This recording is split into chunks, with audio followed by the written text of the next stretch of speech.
Hello everyone. Hang on. Let's... Wrong one. Okay, there we go. Hello everyone.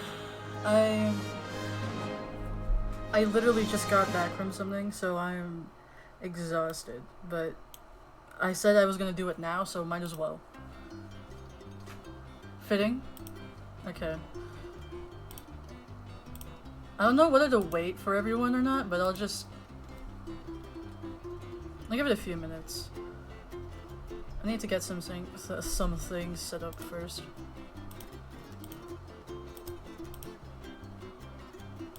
Me and my homies love spoing boing, sping bing, spingledorp. We've been speckledorp. That's not even a word, and I agree with you.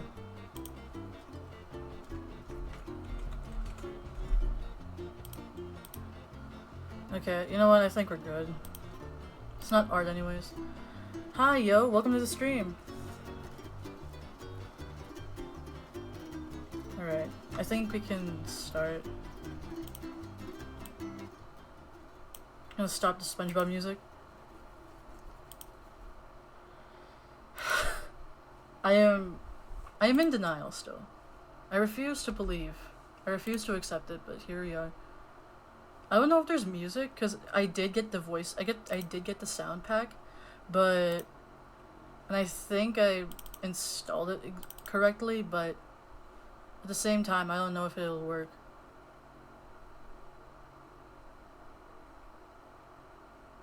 Yeah, okay. I think I installed it correctly, so I think we can go ahead. Oh boy. I'm parts dreading it, parts... yeah, I think I'm just dreading it. Whatever. Here we go.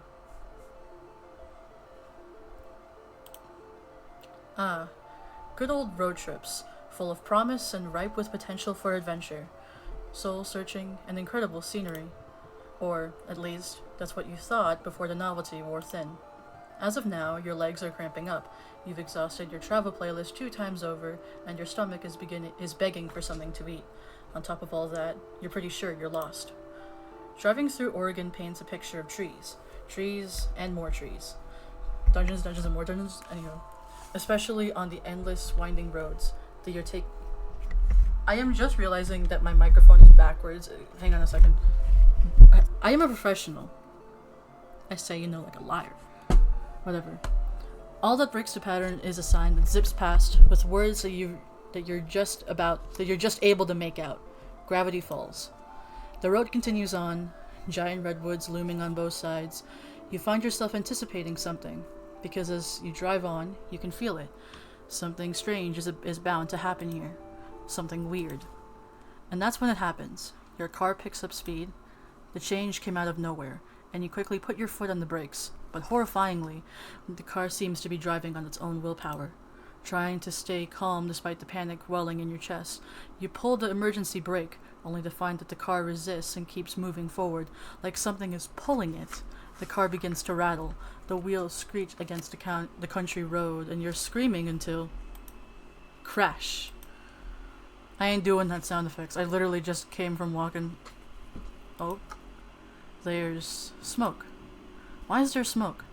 You cough, fumble for the door, and manage to undo the lock just before the door is wrenched outward from your grasp. Something lands on your shoulder. A hand. I actually haven't seen anything of the game aside from just knowing it exists, so... Are you alright? Oh, okay, calm. I am composed. They call me the professional. A man stands at your open car door. His hand on your shoulder leaves to tilt your head up, and he pulls a flashlight from his coat, shining it in your eyes. 2 blinks, and he lets your chin go. His eye dart towards over the rest of you, looking for injuries. Still stunned, all you can do is watch. What's your name? I am a regular person. Hang on, I just forgot I don't have Twitch chat open, so I'm gonna... Like I said, I just got home, so everything is completely everything is like completely not ready for anything.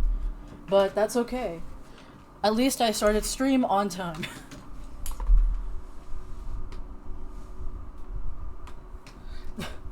Right, your name is narrator. You know what? Yeah. Let's go with narrator, because why not? Old men to old men interactions, you know? They get along. I'll say the. The. Okay. Okay. Whoops. That's a weird way of doing the text, but I'll get used to it. My name is the narrator. I wish I had like a nary thing on the side. Like my little VTuber avatar. I wish I could have a nary version. Whatever. And your pronouns? He, him, please. The narrator. I'm Stanford Pines. Ford for short. I would shake your hand, but you look shaken up enough as it is. Hang on, I need to figure out a voice for Ford, because no way as hell am I going to pull out a Cave Johnson from my backpack. So, whatever, I'll figure it out on the way. You seem fine as far as I can tell, but you shouldn't head back out there anytime soon. Where on earth were you driving in such a hurry? You open your mouth to explain when a voice calls from inside the house. Poindexter, this better not be one of your experiments again. I've had this place rebuilt too many times to... The owner of the voice walks out of the house and stops, slack-jawed at the sight of your car and the sight of, you're guessing, his house. You must have hit your head earlier, because you could swear you're seeing double. Sweet Moses, Ford, you've done it this time. What? This had nothing to do with me. I was testing my magnet gun and... It must have pulled this victim of circumstance into the house. I suppose it is entirely my fault. I'm incredibly sorry. Reassure him. What do we... What would Nary do? Because if it was... Actually, I'll play as me, but we'll just say it's Nary. I am in... He is like the, he is the vessel, and I am but the, inhabitant. Whatever. Reassure him. It's fine. Don't worry about it. Unsure of why you're reassuring this mystery man who just wrecked your car, you give an awkward shrug. It's alright? No, I must have done something wrong. A wire mix-up, perhaps? Or potentiomet... I can't speak, whatever that word. We're talking about your other mistake, Sixer. Oh, right. Hey, look, it's fine, alright? Sure, there's a dent in the hood of the shack's signage and a crack in the windshield that looks like an ominous triangle, but I'm sure she'll still run. You try to start up the car. It sputters, but ultimately, nothing happens. You feel like crying. Oh. Well, let's call a tow truck for this unfortunate soul here and forget I'll take care of it. You're right, it is cheaper to tow it yourself. Sixer, get that magnet gun out again.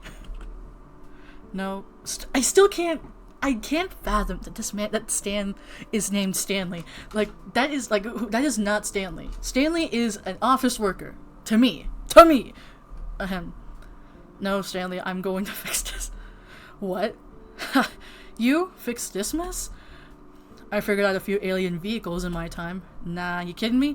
It takes some sort of miracle worker to bring this baby back to life, and this miracle worker is on vacation. Stanley, a moment. Ooh, hell yeah, Reese. Also, this is not a man named Stanley. You are right, Club. Ford and Stanley walk... Can we not call him Stanley? I'm gonna call him Stan, please. Ford and Stan turn away, and you're left to your thoughts. Who could anticipate a car accident like this in the middle of a road trip? You can take care of a car, but how are you going to get home? They run buses out here, right? So you can take a bus out of here, and then... Ford clears his throat, shifting a little awkwardly in place. Seems like they've finished their talk.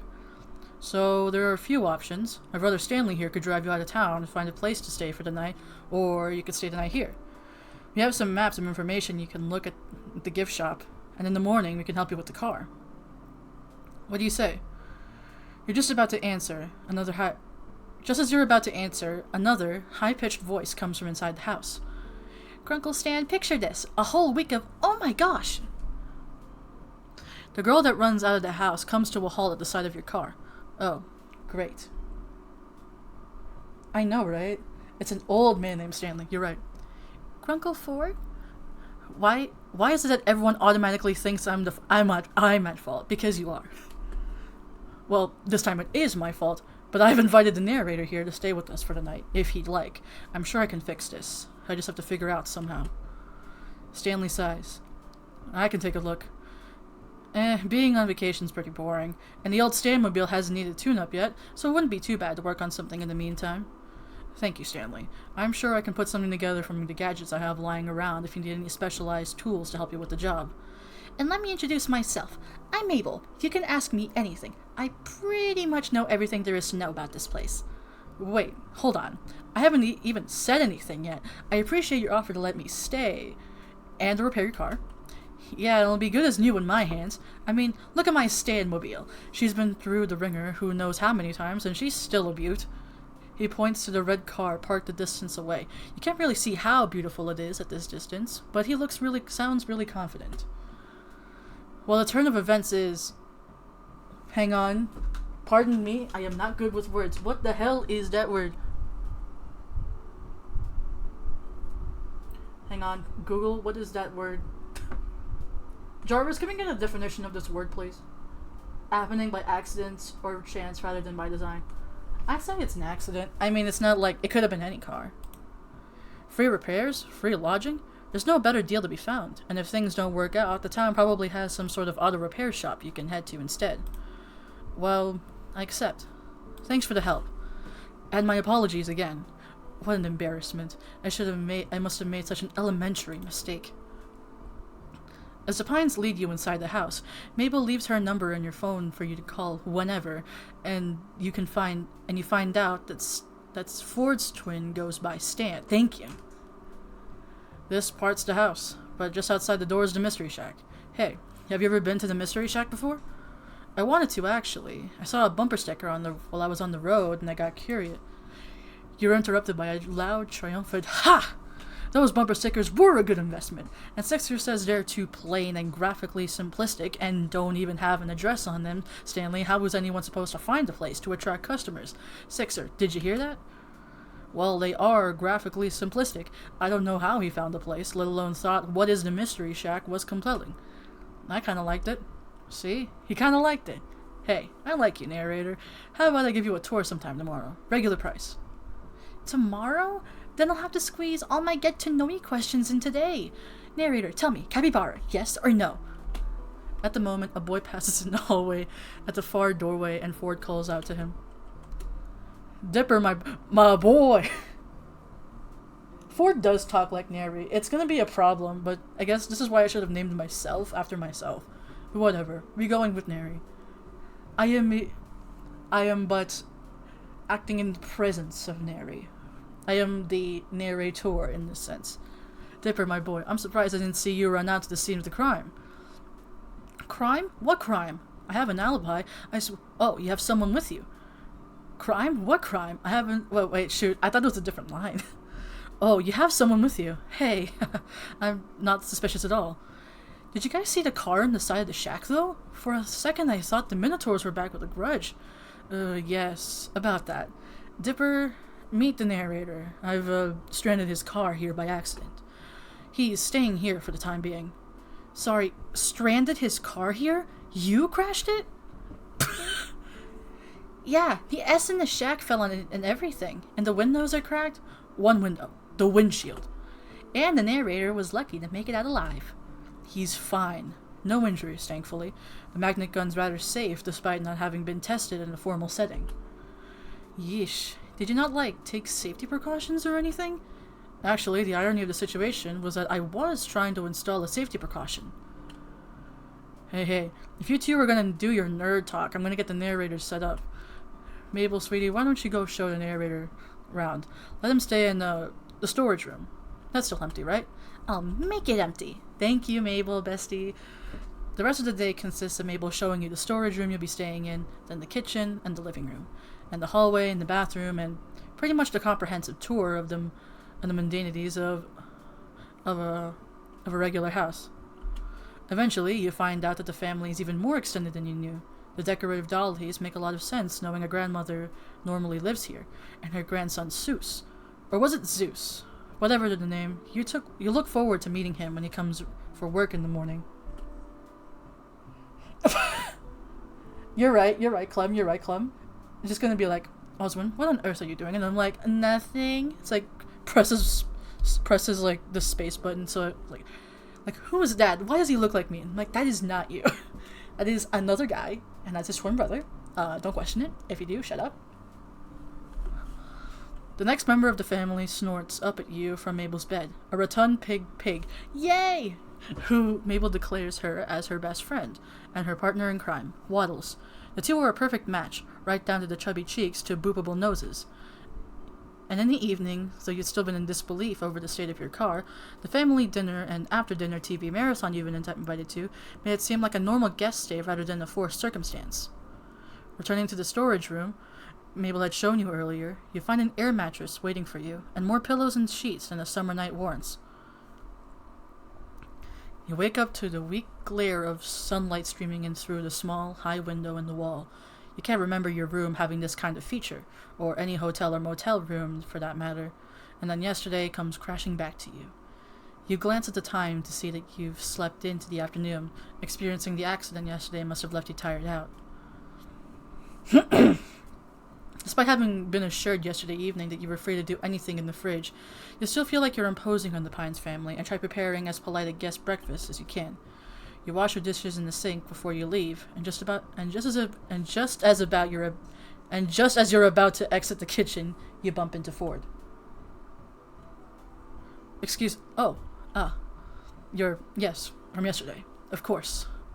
For a good solid moment, Ford regards you in awkward silence. Ford clears his throat. I believe Stanley's taking a look at your car outside if you want to be there for it. You give a nod and make to leave for real this time when Ford speaks up again. And, narrator, I'm sorry again about the accident.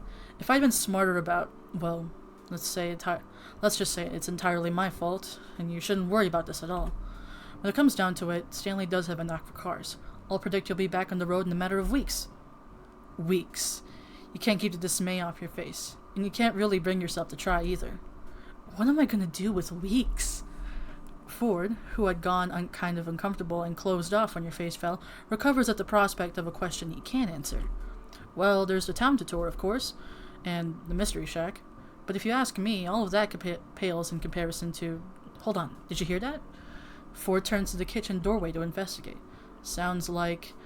The sound comes again, and this time you hear it as well, the squeal of a pig, followed by a pair of quick footsteps running down the stairs. Waddles tumbles past the open kitchen doorway, and Mabel's comes into view soon after, a few sheets of paper clutched in hand. Ford steps quickly out of the kitchen, and you follow through the doorway, getting there just in time to see the apparent tug of war between Mabel and her pig over a saliva-covered sheet of paper. The paper rips, and after nearly toppling backward from her efforts, Mabel recovers, snatching the scrap of ripped paper from Waddles' jaws and lifting both pieces up victoriously. Aha! Mabel wins again. Now I just gotta find Grunkle Ford. Ford, who'd run forward and held a hand out to steady this energetic child when she'd been in danger of toppling over, now finds a number of crumpled sheets of paper shoved into his hands. Mabel urgently tugs at his coat. Grunkle Ford, you have got to help me!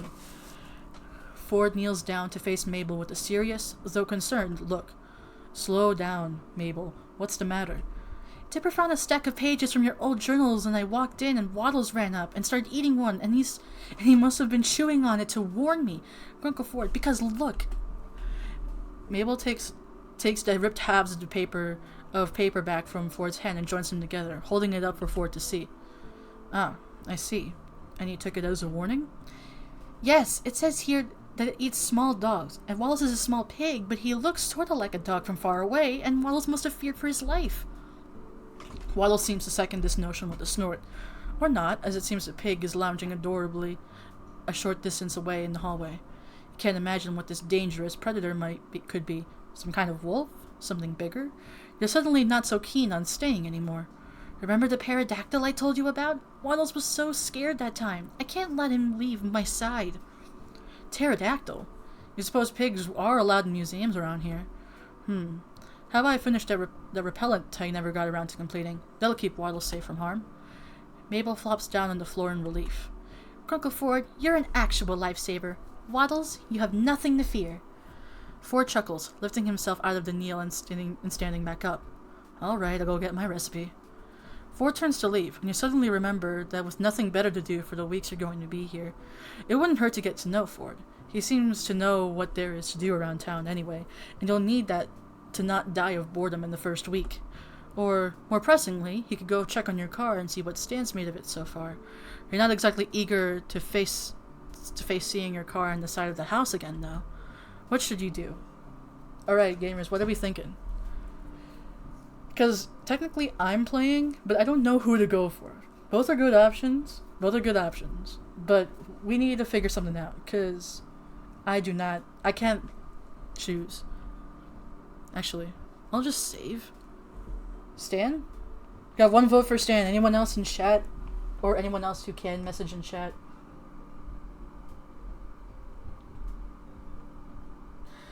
Oh, you're right. Stan didn't break our car, too. You're right. I'm gonna turn off my fan real quick.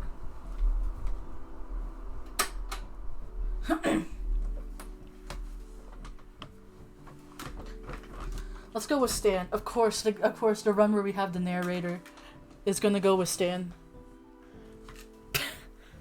A narrator needs a Stanley after all. Sorry, Ford. Let's check on their car. After Ford leaves, Mabel strolls away with her pig towards the living room, and you head out of the house in search of Stan. The mystery shack should only have 4 main sides, but you feel like you've made your rounds past 5 of them before, finally seeing your absolute wreck of a car. You swear it looks even worse than it did when you crashed it. The music's so loud for me. Okay. Stan stands before it. Narrator and Stanley always. In every universe, and by that we mean the Mystery Shack. Stan stands before it. That's a tongue twister, okay. Stan stands before it, hands on his hips as he looks at the large wooden S that made its indent on the car's hood. How bad is it? Can't tell yet. Not till I get this letter off the hood. That S never did like to stay in place. Mystery hack, huh? Look, if you're gonna insult me... Oh, you're reading the sign. I'm fixing that later, alright? Just avert your eyes. Don't look at it. I'll help. Even if it was Ford's fault that I crashed into the car, I want to make myself useful. Stan stands menacingly. I'll help. Guess we should fix it as soon as possible, then. Sounds good to me. Give me a hand here, would you?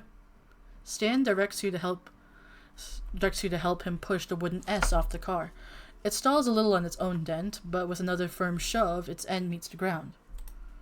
Stan gives it another push with a grunt and it tips, completely falling to the ground with a whump. Now that it's free of its burden, Stan lifts up the dented hood of the car to take a look inside.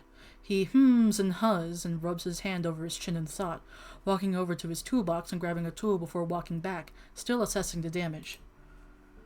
Yeah, this one's gonna take a while. You've got parts that need replacing, not to mention she's not gonna look so hot after this, not unless Ford's got the tech squirreled away somewhere that can smooth out these dents. The more he tells you of the information, the more this all sinks in. You really are stuck here. Stan spots your worried frown. Hey, narrator, right? Look, I know how this sounds, but with me on the job, you'll be all set and back on that road in no time. You think so? Kid, I know so. I've even got a plan to get these replacement parts of yours. May not be able to clean up all these scruff marks after I'm done, but she'll run. And hey, so maybe you've got to stay a couple days. So what? There are worse places to get stranded, believe me. In fact, I'd even say the Mystery Shack is the best place to get stranded. We got tons of stuff for people just passing through, merchandise, magic, mystery, any other M words, mayhem. You get the idea. Stan tosses the tool in his hand back in the toolbox, exchanging it for another. He works for a while longer in your silence, metallic clanks and the occasional heavy breath, all that mixes in with the sounds of the outdoors. You stand by, awkward, uncomfortable, and a little useless. Can I help with anything? You know anything about cars? No. Stan straightens, cracks his back, and sets down the tool before leaning casually against the nearest load-bearing surface. He wipes his forehead and lets his hand fall to his waist, and gives you an assessing look. How about colleges? Tall tales? Improv? Yeah, I think I can handle that. But what does that have to do with this? You gesture at the stranded car, held in limbo between life and death and nothing other than Stan Pines' car expertise and a little luck. Nothing. I was planning on having you help me help me help Seuss around the shack. A favor for a favor. What do you say? Well, it's more interesting than helping Ford with his pest problem. You accept. All right, follow me. Wow, first time Stanley is directing the narrator. Who'da thunk? Okay. You follow Stan back into the mystery shack, passing by the showroom and getting a glimpse of an energetic figure leading a flock of tourists through a veritable sea of obviously fabricated oddities. You hear the words, and this is the ninth... Hang on, let me get the Seuss voice, because I love Seuss. And this is the ninth wonder of the world, right here in the mystery shack. That's what makes this place world famous, dudes. Stan notices your pace slowing as you listen and tosses an explanation back to you. That's Seuss. During operating hours, he's the Mystery Shack's one and only Mr. Mystery. I told him he didn't have to keep the shack running while he's on vacation, but the kid's got a passion for the role. You interested in that kind of stuff? I was thinking about going on a tour. It feels weird now that you're staying at a tourist trap, though, and you were kind of going to poke fun at the exhibits. Harder to do when you have to live around your tour guide. It's fine, really. Nah, I think I want to give you a tour of the place. You'll get one from the founder himself. You ever hear one of my plugs on the radio? You weren't really paying attention to the radio during the drive, just taking in the Oregon scenery. See the signs pointing to this place over a mile down the road? Again, you were pretty preoccupied with Oregon scenery. I know, right? The dudes. But you guess you did see some signs with question marks on them. That's some vague advertising. Just seeing what works. Bumper stickers, huh? Huh. Still got one on Ford. Anyway, follow me, folks. Well, folk, get ready to be amazed.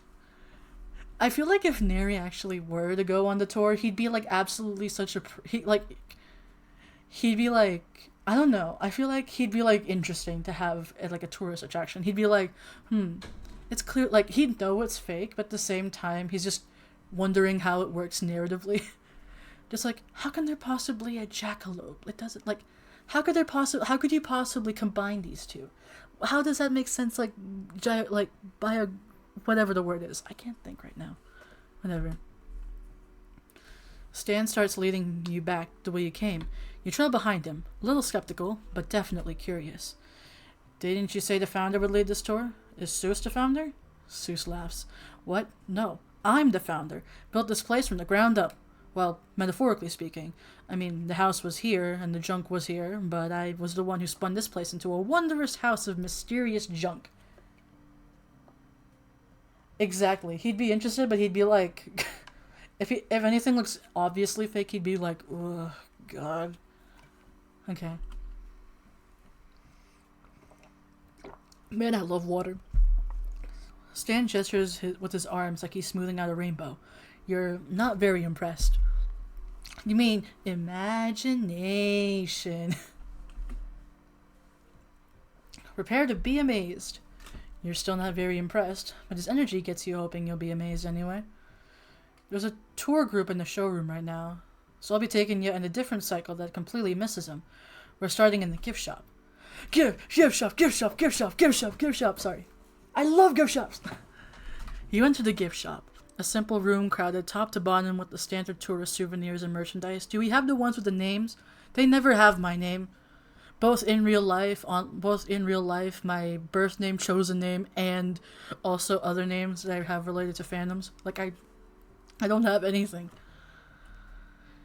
You see t-shirts with question marks, mugs with question marks, and pretty much everything has question marks. In one corner of the room stands a lumpy attempt at a statue, labeled the Founder, recognizable as Stan only by the nose and glasses. This room usually comes after I butter the customers up to buying things, but since you're staying a while, I have plenty of time to sell you stuff later. Take a look around. If you see an impulse buy, make it. Nothing like trusting your instincts. Exactly, they always have the standard names at the gift shop, and then you go there and you're like, I don't have one. Pine tree hat, founder statue, jar of eyeballs, t-shirt. Employee of every month. The narrator would get the employee one. Amazed. Hang on. Yeah, I'll take a sip every time he says amazed. I feel like that's good. my voice was gonna be dry from narrating. Narrating this, or reading it.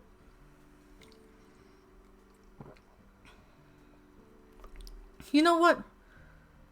Why not?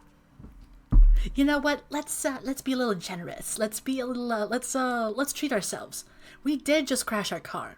Might as well get something. And plus, it's helping them. So, Sus has always been the hardest worker in the place. It was only natural to hand it over to him.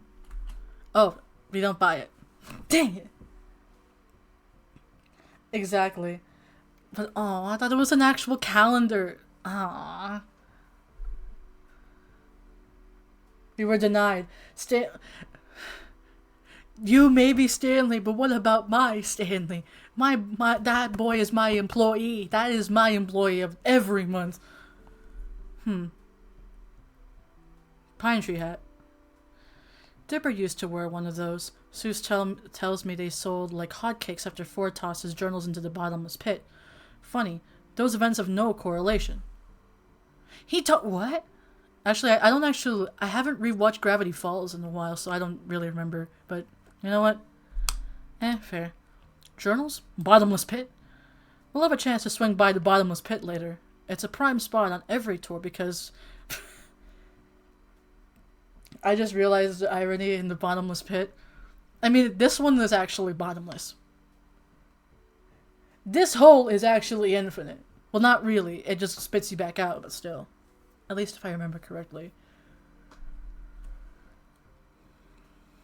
Because the troublemakers always accidentally trip in, and I get to lead the tour without them for 20 minutes. I'm kidding. Should have seen the look on your face. So we can't jump in? I want to jump in again. What's the worst that can happen? Jar of eyeballs. Thought we sold this thing years ago. Ha! Nah, I forgot to put a price on it. Just has a $sign on it. Stan takes a dark marker and squeezes in a $9.99. And then goes back and makes it $29.99. Exactly. Neri is just like, can I buy the infinite, like this bottomless pit? And it's like, how are you going to transport a pit? And he's like, I have my ways. And plus, I need it for my game. It'll be a good monetary investment. Because I need a bottomless hole. I know someone who really much enjoys holes. Side eyes. I have my ways. I know what... Narrator's like, I know a guy. I know a person who could do this for me. Don't ask who. It's actually just 3 crows in a trench coat. That jar's got a lot of eyeballs. Let's go through all of them at this point. I want to get something! Give me something. Yeah, should have asked Mabel to carve it. You gotta admit that every version of me's got a charming smile, though. T-shirt. Who doesn't love a good souvenir t-shirt? They're great for layering. Yeah, and they got the characteristic Mystery Shack question mark on them. What makes it a Mystery Shack question mark instead of a regular question mark? You ask too many questions. Or do you? Boom, boom. Exactly. I don't think he's gonna let us buy anything. But then again, I feel like we got time to buy something. Also, I just imagine the narrator being like, yes. Like Stan going like, oh yeah, so this is like it's like this is a place of wonder or something, and then Neri's like, you know what else is a wonder? The Stanley Parable, the Stanley Parable 2. It's a sequel to the Stanley Parable, the original one back in 2013, and then goes on a ramble. He says that last part as an exaggerated tone that portrays it as a sales pitch. This guy has no subtlety. Aztec calendar? I absolutely know how to read this thing, and you should buy it. Just because you're staying over does not mean you get to sneak over here for a popsicle. I get to do that, but that's because this used to be my place, and I get founder benefits. I also get founder dibs on the pineapple ice pops. You can't actually take one out of that stack. I glued them together way back when. Secret business trick. And you're telling me because no one will ever believe you. Exactly. Yes, the only time where Stan narrator isn't completely The only time where base Stan narrator isn't like completely has a bunch of angst. It's just two people who are really into business. Then they'll try it, and the whole stack will fall to the floor. You noticed the "you break it, you buy it" sign on the wall. Okay, we're done looking. You sure? Well, I think I hear the tour group heading out of the showroom anyway. Ah, Jesus Christ. He spoke. Get the hell out of my ear, Stan. Alright. Now, most tourists don't appreciate nature's artistic genius. By which I mean my artistic genius. Because I remembered you're going to help me out today. You don't think of a money-making wonder like the Sasquatch by having a boring 9-to-5 office job.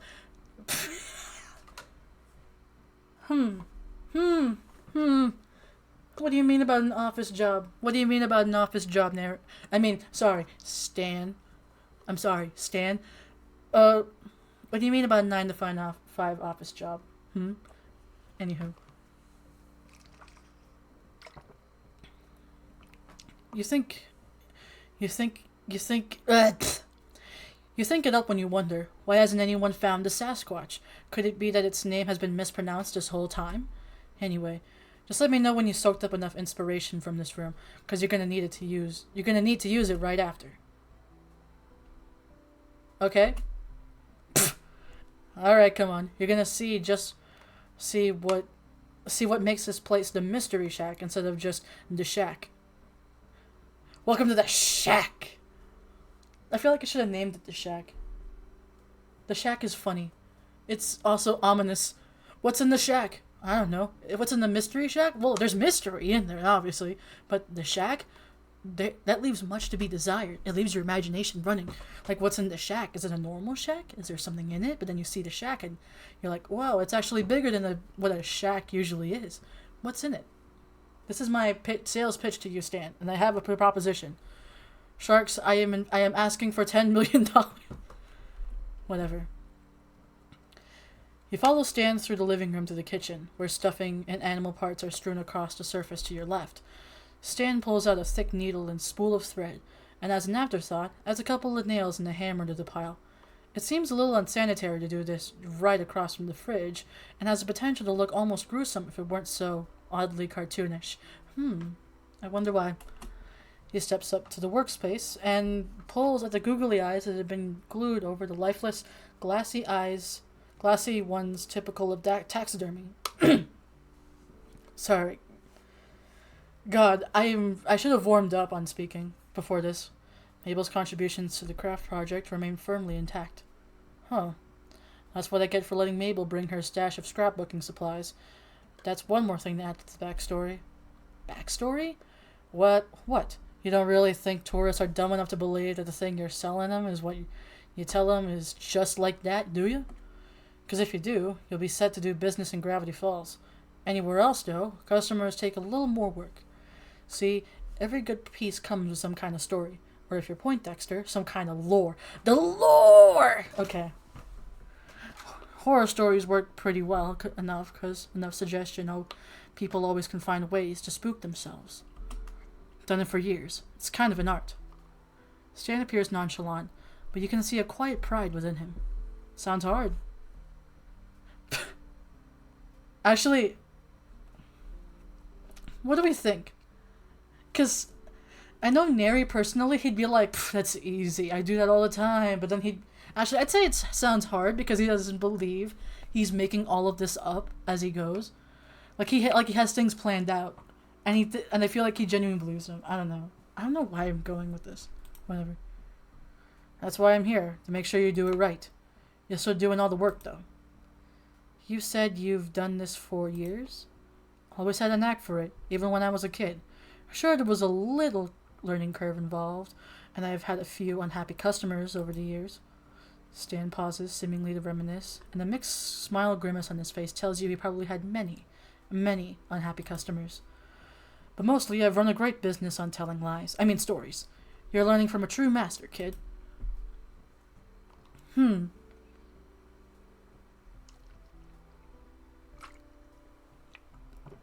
Let's go with what's your original vision, because I feel like that's something Neri would ask.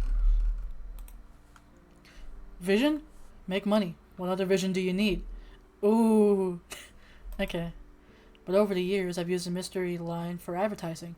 Who isn't curious? Who doesn't want to be amazed? Kids are most skeptical of the bunch. Though, let me tell you, once they hit about 8 or 9, they love trying to prove it's all fake. Then they get older, they realize there's nothing good left in the world unless you pretend there is. And everyone pretends along with you because they're all desperate.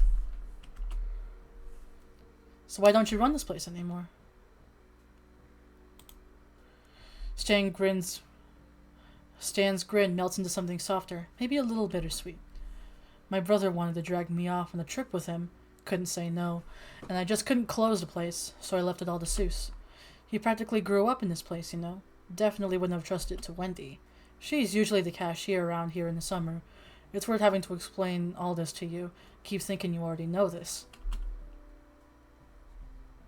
I mean, I feel like it makes sense why he's still working. Let's go to the showpiece. Stan turns his attention back to the workspace, and he noticed once more the daunting selection of items that lay upon the table. It's not the number, but the variety that makes you unsure about how you're going to craft something out of this.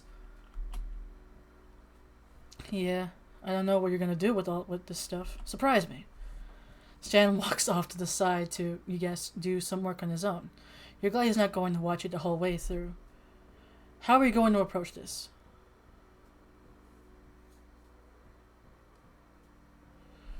Ooh, don't forget to drink water, y'all. I'm just gonna take a sip, because Jesus Christ, my throat. There we go. Alright. Okay.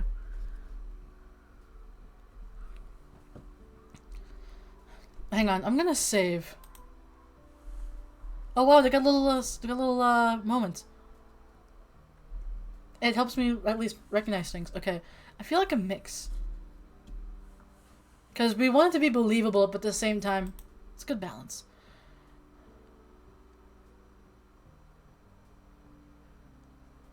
Use some hand stitching and really tie this all together.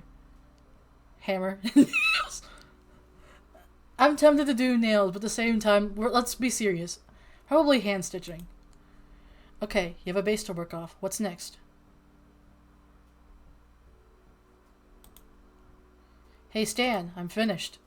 Hey, not bad, narrator. Not bad at all. Stan lifts your anomalous amaglam aloft triumphantly. So what's the story here? Give it to me. Just have fun with it.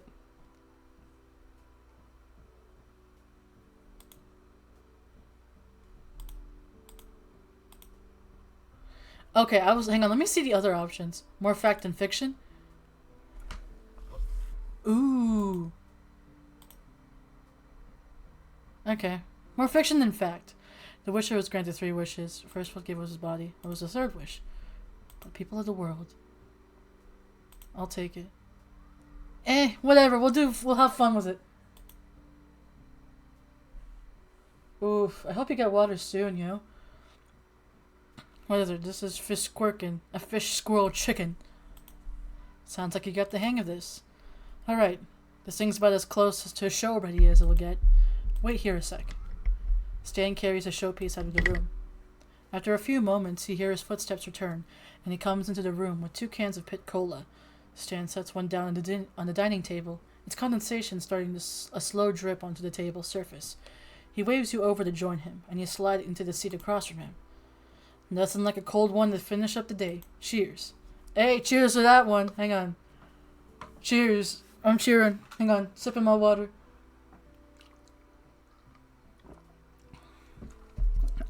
Okay. Why did my keyboard disconnect for a second? Whatever. He picks up his can, gesturing towards you with it as he leans leisurely back in his chair, and you watch as he takes a sip. It's a nice-looking sip, and now you're staring. You pull over your own can and pop it open. So, got any questions for me? Talking tends to ease me into a new place. Might do the same for you. Let's see. What about you? You're here. So tell me about yourself. Stan laughs nervously. What is this, a first date? Well, I mean, if you're asking. Drink water. Exactly. Hydrate or dihydrate. Well, I'm Pines. Stan Pines. Imaginator, town darling, used to be proprietor of the Mystery Shack. He pauses, and stays paused. He gave him an expectant look that wants him to continue, and he clears his throat. Nervous. What? You were serious? You're serious?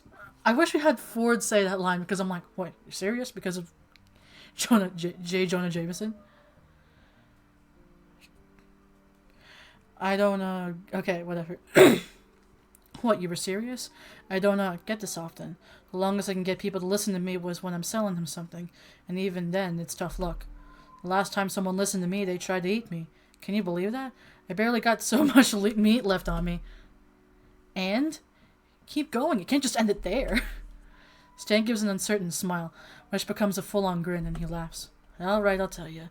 So there's this irresistible thing called revenge. Stan tells you a tale of a road trip, a mountain full of mummies, and a woman who was secretly a spider.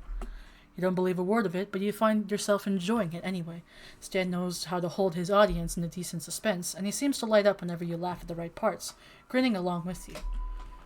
Before today, you never even heard of Mr. Mystery before, but now you feel like you're really seeing something special here, one-on-one with the man himself.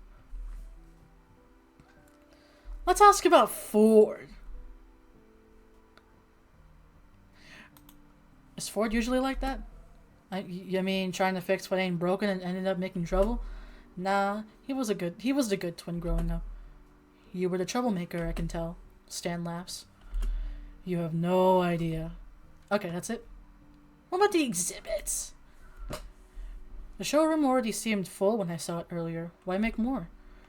Tourists love variety. Put up a sign advertising a new attraction and they'll come pouring through the doors. When I started this place, I didn't think it, like making these. Just used to be another thing that made money. Now I'm stuck with it. Guess 30-something years of routine will do that to a man. Stan sounds gruff, but it's a fond gruffness. Sixer says something familiar. Keeping familiar habits helps, too, so I've kept it up. You think I could sell some of these as art pieces? Yeah. I could play them up to buyers and sell them at even more ludicrous prices than I usually would. I'd buy one. I'm holding you to that. Don't count on it. I'm broke. How about past? What about you? Really interested in me, huh? Or do you ask everyone these kind of questions? I will. I'm interested in everyone. Actually, I'm saving. Hang on, I'm saving. Don't count on it. I'm broke. Oh, hey, look at this. Side by side, or with at least symmetrical. I really want to. I know this one might be cool because this is a dating sim after all, but at the same time, whenever I play dating sims, I end up getting the non-romance ending. So I want to try getting a romance ending this playthrough. So I'm mainly interested in you. This is why the denial comes in. This is why I'm in denial, okay? Okay. I'm panicking. I refuse to admit it. Exactly. I am scared. I'm if I do something slightly flirty, I'm afraid I'm gonna immediately go ew, that's weird, and I'm I'm sorry. It was another option to pick. Alright. Ever heard of smuggling pugs? No. Exactly. That's because everyone in the business is good at keeping secrets. Really good. So why am I telling you now? I'm out of the business. I don't care. This absolutely isn't so that if the authorities question you, you'll give false information that leads them off my trail. Right. Stan loads you up with false information that may or may not contain kernels of truth within them. It's surprisingly hard to tell whether the craziest parts are embellishment or the real deal. Stan tips his head back to get that final sip of pit, then sets his empty can down with an air of finality. Well, narrator, you did good for your first try. If you feel like helping me around again sometime, returning the favor in the car, let me know. You nod and Stan gets up to leave when you remember something. Wait, I still owe you the price of admission, though, right? For the tour earlier? No, don't worry about it. Gives me something to hold over you if I need it. Stan, good job. Clem, please! Clem, please! Clem, please! I don't even have a rebuttal. I have a defense. I don't know what the words are, though.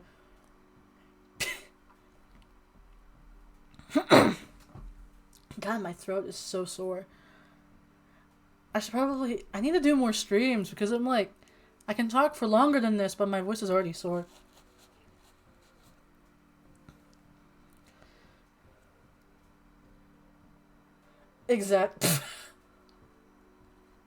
Objection! Objection, Your Honor. As you can see here, I have a previous history with these types of men. Only difference is, as you can see here, these are the receipts from a Discord server I'm in, where I am being convinced into this. Therefore, I am not panicking. I am simply in denial. Hi, Finn. Don't mind us. I'm just panicking. Okay, let's go back. Okay. He says that and he leaves. But even from what little you've seen of him, you feel like Stan's not the type to really hold that over you. Or at least, not for anything serious. The tourist trap might have more to offer you than you thought. Yay! Wait, hang on, I want to go back. Oh, I can't go back! No! Objection, Your Honor. Ozzy's acting flustered. I would know I flirt with him daily. You know what? That's a valid point, Clem.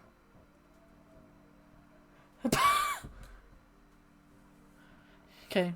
You wake up to a loud crash downstairs. Not entirely uncommon in this house. You're quickly finding out, but it's still disconcerting. More clatters and thumps lead you to the kitchen, where Mabel teeters on a short step ladder in front of the pantry. Standing on her tiptoes, she reaches as high as she can for a small yellow box in the top shelf, the pancake mix. Without a word, you go to her side and pluck the box from the shelf for her, placing it into her outstretched hand. Oh, narrator, thank you. Grunkle Stan put it on the top shelf for some reason, but need some Mabel cakes. It's a breakfast emergency. She waggles her free fingers in your face and you can't help but laugh. You can tell the house becomes more alive when this kid's around. Want to help me make them? We only need chocolate milk, coffee, pink food coloring, and pot of goldos to make this breakfast dream a breakfast reality. As delicious as it sounds, you're inclined to ask where the coffee comes in the mix when you realize the house is suspiciously quiet. Mabel, where is everybody? Oh, Grunkle Stan's needed stuff for your car, so he went to go get some techie stuff for that. I think Grunkle Ford's somewhere. He heard the abominable bro man was trying to steal soda from campers, so he went to help them out. Yup, that's where he went. Totally knew that. So he left you guys to make breakfast on your own?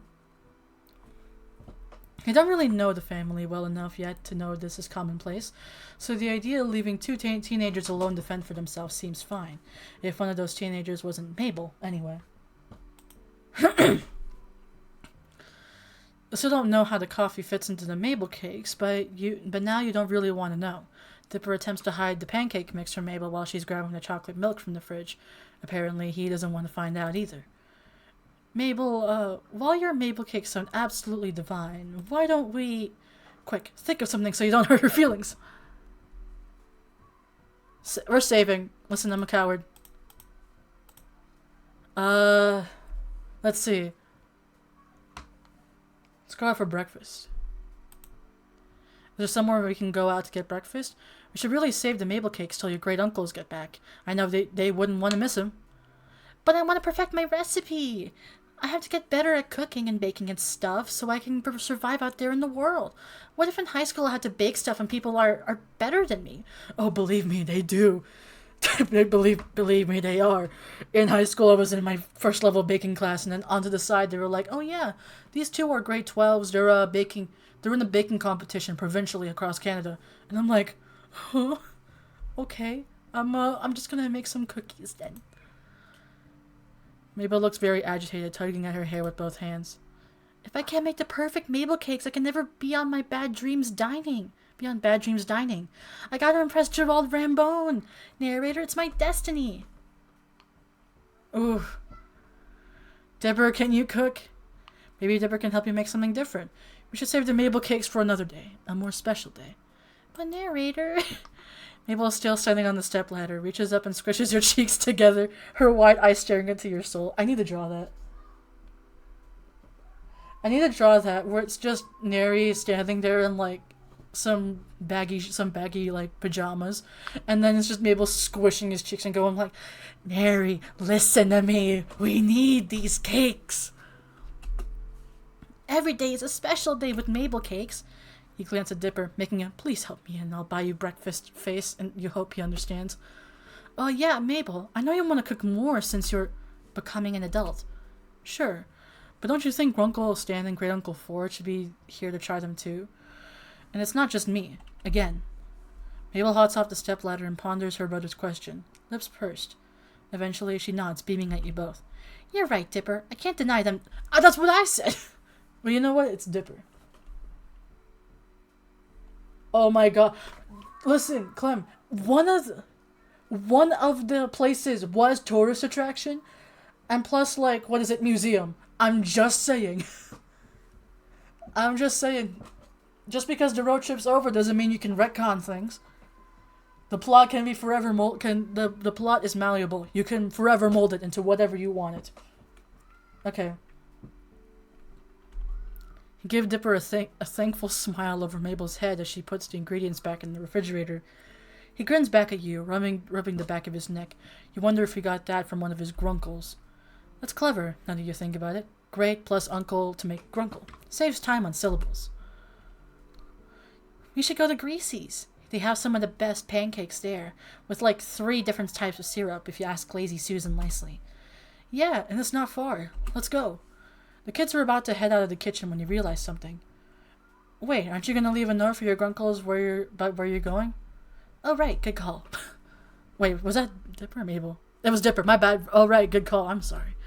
Dipper scribbles out a note for Stan and Ford and sticks it on the front door of the shack with one of Mabel's stickers. Those are strong stickers. God, that's so fair. The kids lead their way towards the town. You really are the most devious bastard in New York City. I'm sorry. The kids lead their way towards the town, explaining various landmarks and the wild and wonderful stories attached to them along the way. Oh God. Good luck, Reese. Also, oh my god, you're so right. Kids! And this is where we saw those 2 ghostly old people. Where? Sorry.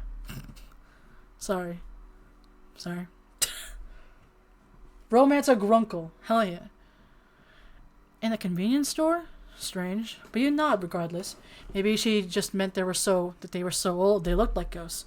Dipper points out the diner in the distance, a log-shaped building atop a train cart, and oh my god, I can't speak. And the 3 of you head inside. Hang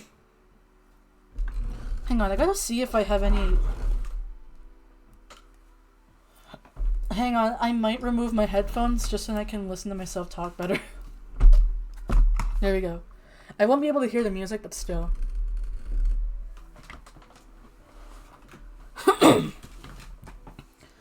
You soon realize that the kids know just about everyone in this town. Several people, young and old, wave at them as the 3 of you find a table, and you get the feeling that they're almost famous in Gravity Falls, though you're not entirely sure why. They're pretty cute, though. Mabel blows the paper wrapper out of her straw at Dipper's face, and he retaliates by swatting her with the laminated menu. An elderly woman in a pastel pink waitress dress comes up to the table, and you catch the name on her tag. Susan. Hiya, kids and stranger. What can I get for you?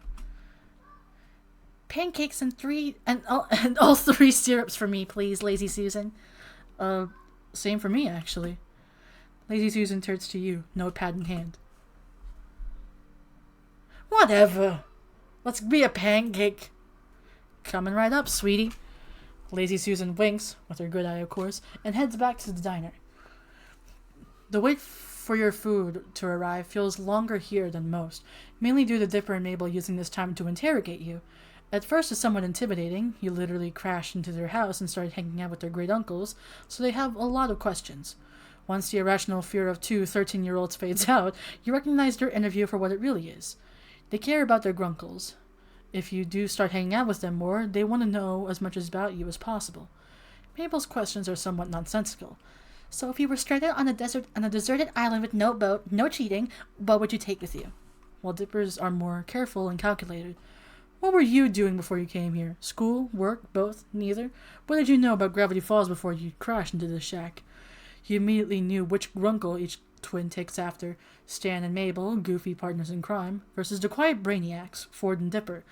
It's an intriguing contrast, especially now that you're thrown into the middle of the bunch. But as the twins race to see which syrup bottle drips into their mouths the fastest, Dipper's blueberry syrup beats Maple's classic syrup by half a millisecond, you swear on it, you know that these kids do a lot more for their great uncles than just be cute counterparts. And there we go, kid. And here we go. Enjoy, kiddos. Let me know if you need anything else. Lazy Susan gives out the respective plates and the kids go quiet, shoveling down their food like they've never been fed before.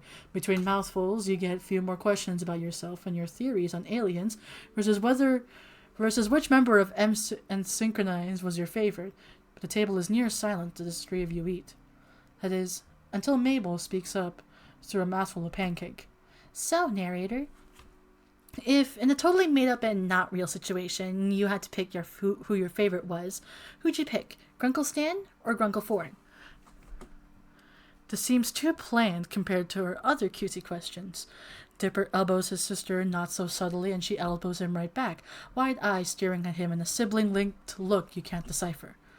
Like, say you're in a movie, one of those weird movies Grunkle Stan watches on TV with those ladies in poofy dresses riding horses. I may be a duchess, but I'm also a woman. I hate how that's the only thing I remember. I've come to reclaim my bride. Lionel, what's he doing here? You've had your chance at the cotillion, you. You had your chance at the cotillion, you. That's what I'm saying. Awfully specific, but you let her continue, taking another bite of your food.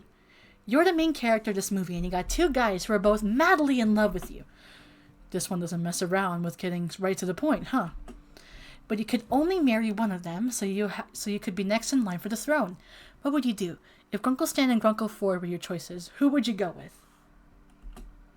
Mabel, that's kind of weird, isn't it? Like, really weird, and kind of gross. You've had your chance at the cotillion, you. Come on, Dipper. This is important information that's vital to my research. What research? None of your business. Yet. I'm still gathering other research. Mabel leans towards Dipper's ear to whisper, waggling her brow at you before she replies, in not a whisper, but quite the opposite. Research into how you're a huge nerd. And with that, Mabel catapults a spoonful of melted butter from atop her pancakes into Dipper's cheek with a very satisfying splat. Dipper jerks in disgust, but retaliates by smearing strawberry syrup into Mabel's nose, a drop of stickiness plopping into her sweater. Ew, gross! You're gross. There's no vitriol between the twins, but lots of giggles and a few more various food missiles.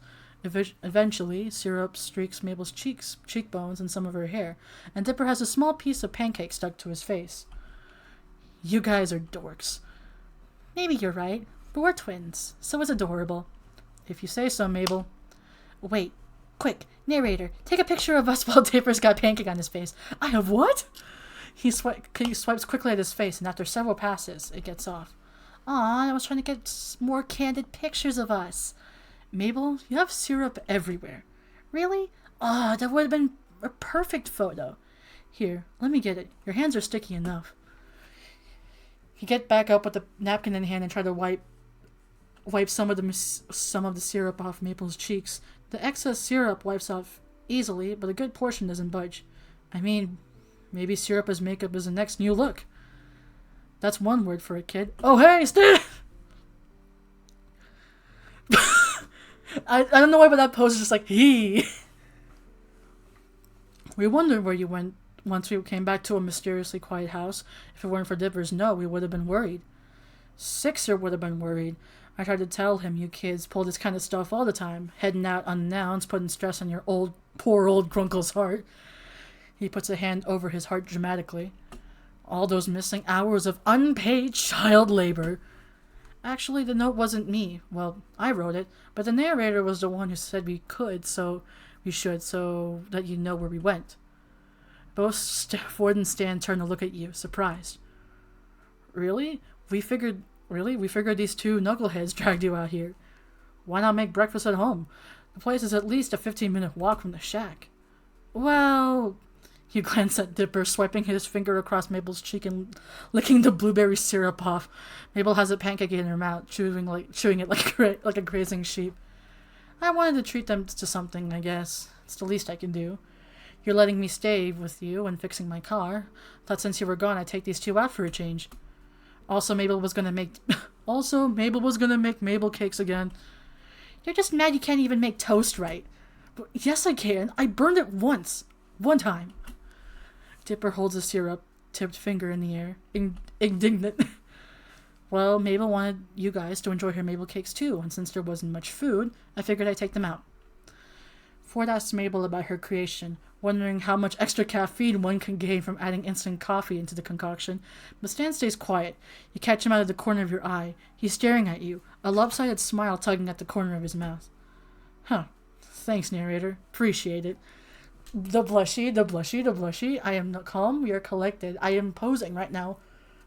I am posing, going like pose, vogue, blush. Oh, no problem at all. You smile warmly at Stan, despite the heat spreading over your cheeks. Gay. Hey, that's flippin' gay. But he's rubbing the back of his neck, looking down at his feet. Mabel throws a theatrical wink your way. You're not sure why. Well, kid, if you're paying, scoot over, Dipper. I want breakfast, too. Stanley, it's at least 12:30 now. Grunkle Ford, that means it's time for brunch, duh. I am very calm and collected right now. Ignore me posing. You could that feels like something someone would say if they're playing like Dress to Impress. I am very calm and collected while posing for this. Pose 28. See? This kid gets me. Let me in so I can get some grub. Yeah, grub time. Dipper moves to your side to your side of the booth as Stan sits next to Mabel, and Ford sits next to Dipper's side. Lazy Susan comes back and takes orders from another round of food and drinks for everyone, including Mabel, who decided she wanted more pancakes. You're starting to regret offering to pay, but as Stan and Mabel try their hand at the syrup dip race, with Dipper cheering them on, Ford Hang on. God. I can speak. I swear, my throat does not hurt. But as Stan and Mabel tried their hand at the syrup dip race with Dipper cheering them on, Ford watching them with a wide grin on his face, you know you don't really mind that much. Hell yeah. Slay. Over the next few days, you help out around the Mystery Shack, not out of obligation, but because you really have nothing better to do. Besides, Seuss, practically the golden retriever of people, is really digging the input on the current installments from an outsider's perspective. Bless his soul. The guy even offered you a job if you ended up stranded here forever, dude, and needed to make a life for yourself. Stan nearly choked on his ice pop as he overheard. Thinking about it now, the relationship between Seuss and Stan is unexpected. If not a little odd, but it makes you smile that no matter how many times Stan may roll his eyes as he does it, he'll always help Seuss get something done just right. Showered and dressed, you go outside as per usual, but you don't see anyone.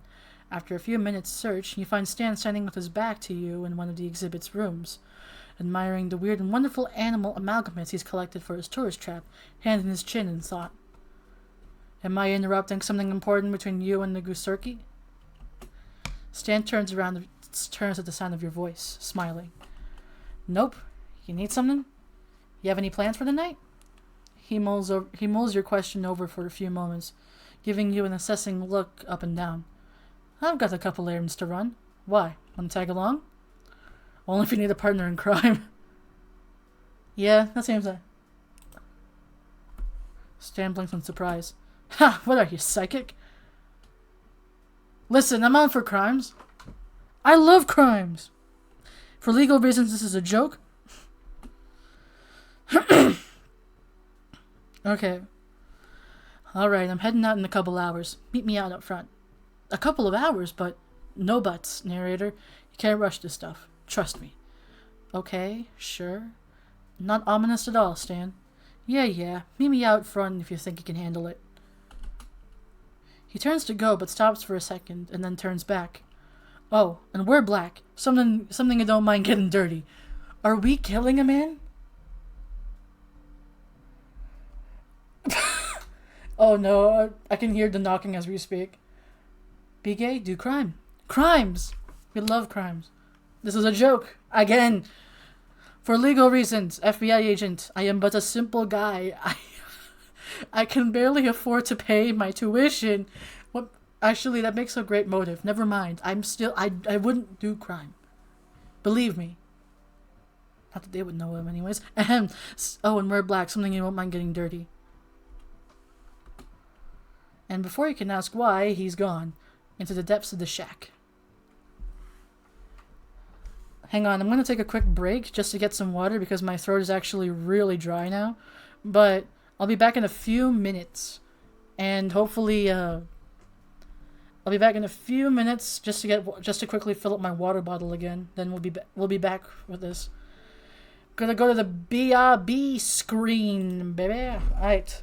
See y'all. We're gonna be right back.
Hello, I got water. And what's more, since I forgot to eat breakfast, guess who just finished breakfast in like that amount of time? Jesus Christ. Okay, we're back. Just gonna give me a minute. I just finished eating right this second. Technically, it's lunch for me right now. I just had to finish. I just didn't eat breakfast yet, so had to do that.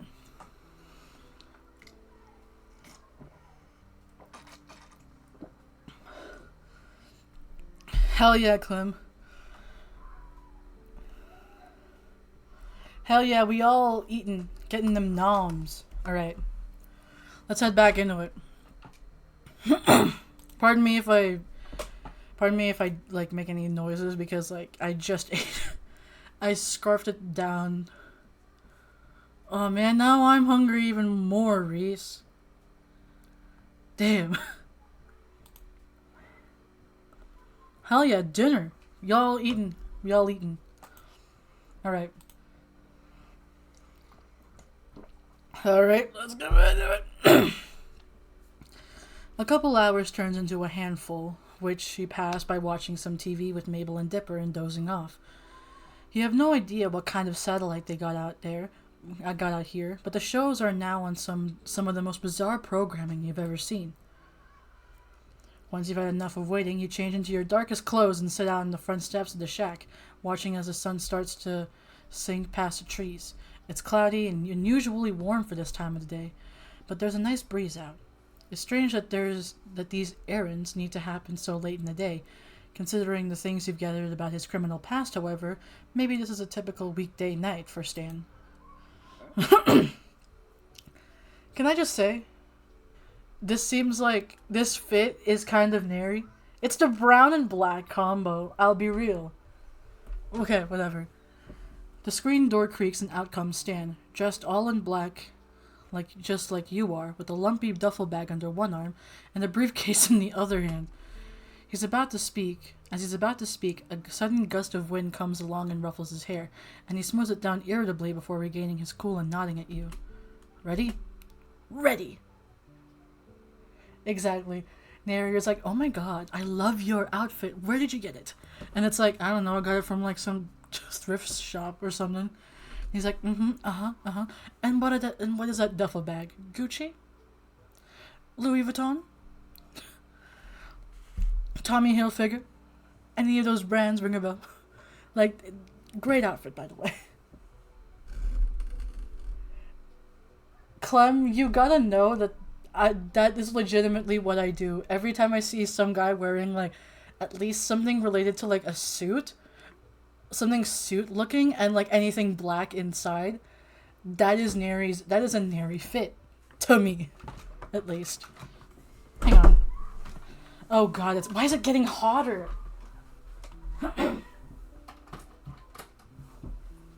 Fans back on because it's hot as hell. Okay. You slide into the passenger's seat as Stan settles into the driver's seat. It takes a couple tries to start, but the engine's chugging away by the time you've got your seatbelt on. The radio stammers to life as the engine does, spitting out generic-sounding rock music into the leather-scented air of the car's interior. After a moment of adjusting mirrors and fiddling with knobs, Stan slots the gear shift into drive and pulls out of the Mystery Shack's lot and down the road to town.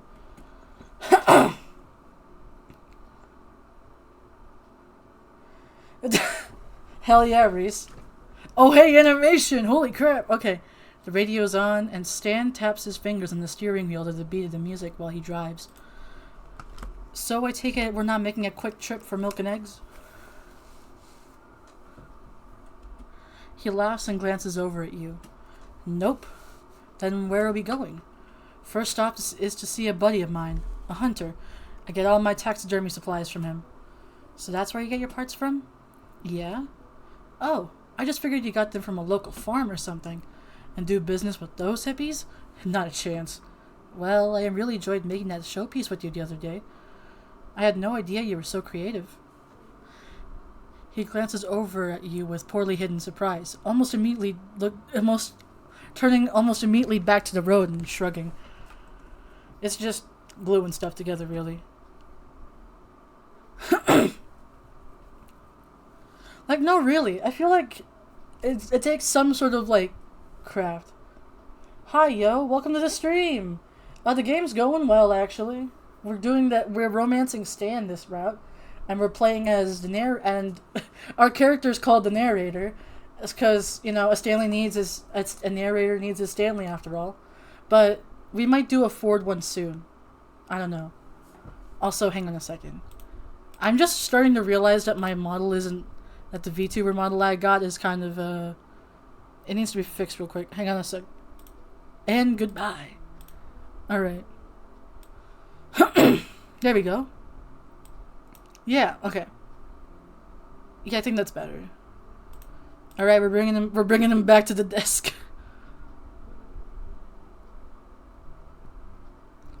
I drink the invisible what am I cannot speak.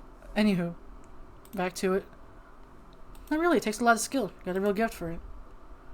He turns to you again, and his cheeks go a little pink when he sees the smile you're giving him. Well, thanks. After a moment, he faces the road again, but now he's tapping out the rhythm of the song with a little more enthusiasm and even humming the chorus as he drives. Do you have any other hobbies? He rolls his shoulders back in a shrug, his head tilting off a bit towards the window. These days I spend most of my time out in the boat with Ford, hunting monsters and discovering things. He pauses, watching the road without expression. I used to box. It showed. What does that... I mean, I guess. Really? Yeah, I'm just gonna really.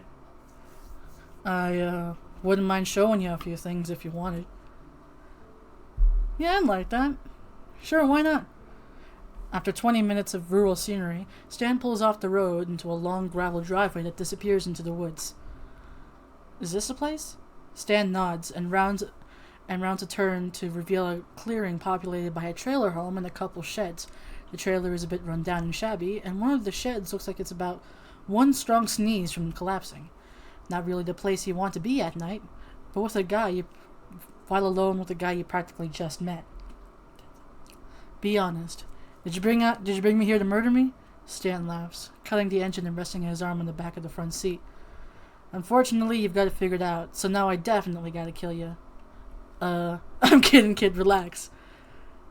He moves to get out of the car, then turns back with a creepy, blank expression on his face. Or am I? Boom, boom. You chuckle nervously and he laughs again, pushing the door open. Seriously, I'm kidding. Won't be long. At the door to the trailer, Stan knocks, and the door opens to the dark interior before he walks inside. The door shuts behind him. You give the yard a few curious glances before realizing that the weird pile of sticks you'd been looking at is actually bones. You quickly pull out your phone to look at it instead. 10 minutes later, and Stan's back, carrying a large cardboard box in both hands. You see him fumble with the handle at the rear left door for a moment before you reach back over the seat and pop it open for him. A peek in the box reveals a few various shades of furry somethings and an animal skull you don't recognize. This doesn't seem like something worth busting out all your darkest duds for. We aren't by any chance robbing a bank, are we? Because I would have brought gloves. Stan laughs. No, nothing like that. Aw, really? No crimes? No thievery? We do a little thieving?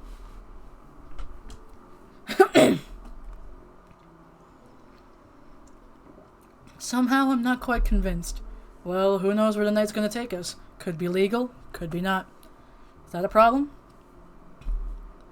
Can we bring by a jeweler? I need a new watch. Neri would. He'd be like, my this is why we have 3 swimming pools. Ooh, Clem? Yeah, let's go with this option. Huh, you're a riot, kid. Thank you. I'm a riot. Me doing the little hee mouth, like little hee fingers, like pointing at each other. I'm a Wyatt. He called me a Wyatt. That means I'm awesome. Okay. Stan takes the highway. The final minutes of the sunset burnt orange and purple ahead of you, while the welcome sign for Gravity Falls disappears into the rearview mirror. A new song comes on the radio, something bright and bouncy with lyrics about love, and his fingers get back to tapping. In the retreating light, you can see the faded patches of the rim of the steering wheel, the color worn away from decades worth of his touch. The passenger seat you sat in hasn't yet taken on the shape of someone specific, even after all this time. The springs still feel brand new. Meanwhile, on the driver's seat of the car, Stan settled easily into his seat, which fits him as well as a finely tailored jacket. You tuck up your leg I can't speak. I'm trying so hard to speak right now. Jesus. Ahem. Oh, hang on. Oh, wait. Hang on, Clem. I see. Hang on. I'm. Live reaction, you know. Because I'm curious. I actually want to know what outfit it is. Yes. Yes. Yes. Hang on. Let me see if I can show this real quick. Because, yes. We're taking a quick detour, besties. Don't open. I don't want to open up the other opera I have. My tabs. Close 204 tabs, please. Okay, there we go. Whatever. Hang on, I need to share this because this is actually kind of a fit. I need to draw this. Yes, 204 tabs. I have a problem. But hang on. Let's see if I can show this real quick without hopefully doxing myself. Let's see here. Display capture. There we go. Take a look at this fit that Clem sent me. This is an airy fit in this SAI. That and I feel like Stan could wear it too. Listen, put that old man into a maid outfit. Oh, really? Damn, Clem, pop off. I actually didn't notice. I was like, yeah, that's good. Like, that's a good fit. I'll do it. I'll draw it. For the funnies and for the giggles and for the hee-hees and ha-has. Stanley and narrator made doodle. Yes. Alright. Okay, let's get back to it. You tuck your leg up under its mate, leaning back into the dark leather of the DeVille's interior, and watch cars pass and recede out the windshield. After a few minutes of music-backed silence, you feel like breaking it. Ooh, hang on, social interaction. We gotta make a quick save real quick. Hell yeah. What's more art of the narrator and Stanley and like maid outfits? The more you... Let's get more. Let's say a joke. Actually, can I go back? Thank you. Okay, what are we thinking? Exactly. What are we thinking, folks? What are we thinking, everyone? What do we do first? We're trying to rizz this man up. I don't know about rizzing people up. I say that I don't know how to do it intentionally. So, how do we do this? Ask about him. Okay. Got it. You from Oregon originally? Nah, I'm from out east, Jersey. A little town called Glass Shard Beach. Ah, yes. Name your town after something dangerous. That'll bring the tourists in. You'd be surprised. What's it like? He shrugs. Well, why move out here? That's a long story. His voice is quiet, and he watches the road ahead with intense focus, but the expression doesn't last long before he brightens and smiles over at you. You don't want to hear it anyways. Let's do a joke. Okay, this one I'm good at. I love jokes, but at the same time, I don't know where these are going. Why do chicken coops have 2 doors? 2 doors? So one go to the left and one go to the right. Also, Clem, I see you and you're right. God, okay. I don't get a break, do I? It's either simping for old men and simping for my amazing partner. I look onto my PC screen, I simp for old men, I turn to laptop outside to see chat, and I see my beloved partner. Okay. What joke do we do? Any ideas? Ooh! Okay, yeah.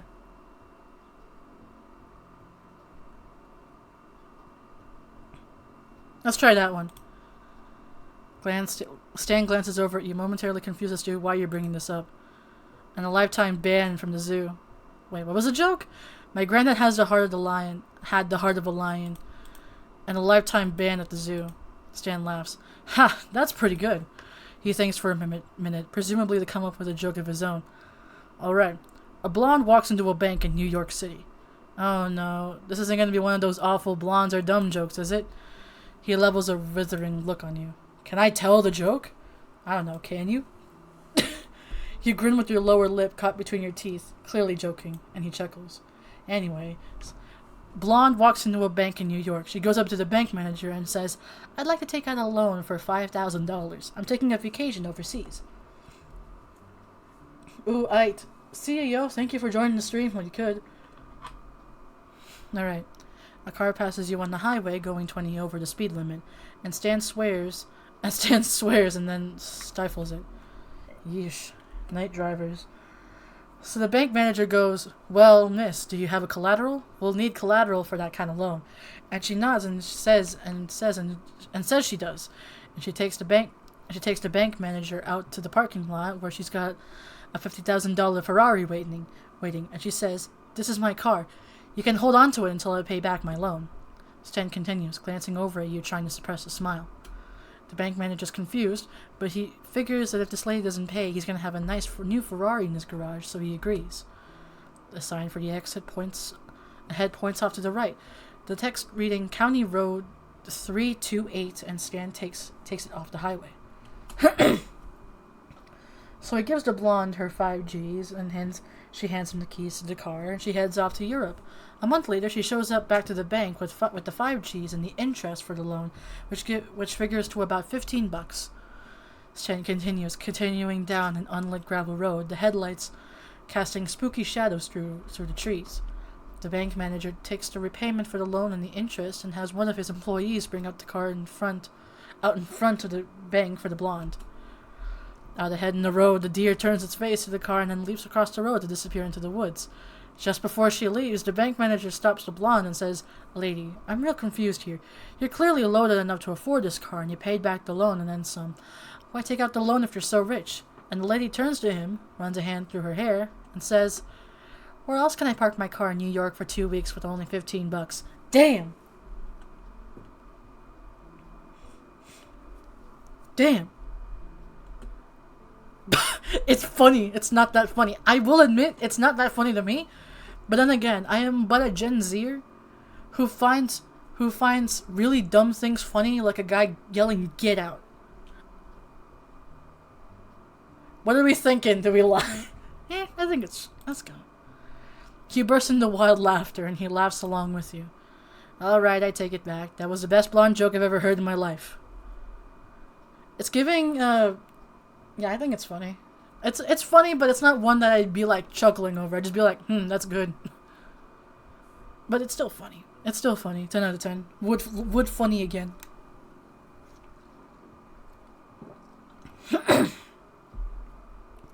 Just as you finish speaking, Stan pulls off to the side of the road and the engine dies. As you step out of the car, the unearthly silence of the woods envelops the two of you. Out in the woods ahead, you see a single bright light. Is this the place? Just about. You follow him back towards the trunk, which he opens quietly and slowly, frowning as it squeaks. What are we doing here? You, might not guess it looking at me, but I got a thing. The two of you stare at each other for a moment, and he looks a little nervous. For art. Oh my god! Yeah, same. I just chuckle. Sensible chuckle moment. Just... It's one of those... Yeah, that's funny. Not funny. It's a... Yeah. That's cool. Really? I do too. Yay! Art! Jumps and clicks heels like in that frame from the SpongeBob movie where he's like, Manager, this is the greatest day of my life! Okay. He brightens, smiling in the dim haze of the trunk light. Well, this chump up this hill here has won by this artist, Gustav Cloning. I hope that's the right one. That's the right way to pronounce it. Snuck it from right out under me at an auction. I've been trying to buy it off him for years, but the jerk won't sell no matter how much I offer him. And trust me, you meet this guy, you know it's out of spite. So we're stealing it? You got it, kid. Crimes, crimes, crimes, crimes, crimes. Yeah, I'm surprised you hadn't done this sooner. Stan laughs quietly, fishing around in the duffel bag for you don't know what. Wait till you see it. It's a masterpiece. I've been waiting 6 months for him to go out of town. Here, take these. He pulls out a pair of gloves from the bag, handing them to you. When you slide them on, they fit almost perfectly. Like a... I'm not gonna finish that. I guess your size, right? You nod, wriggling your fingers. Stan chuckles, pulling on a pair of his own, a set of black leather driving gloves with the silver snap closures that glint in the light from the trunk.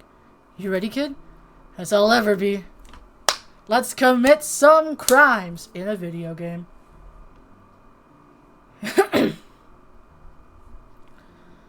Stan tucks a few things into the inner pockets of his jacket that you can't see in the low light, and with the trunk shut just as quietly as it was opened, you follow him into the woods towards the distant light. As you near it, a porch takes shape within the light's glow. Behind it, the dark shape of a house sits in even darker woods.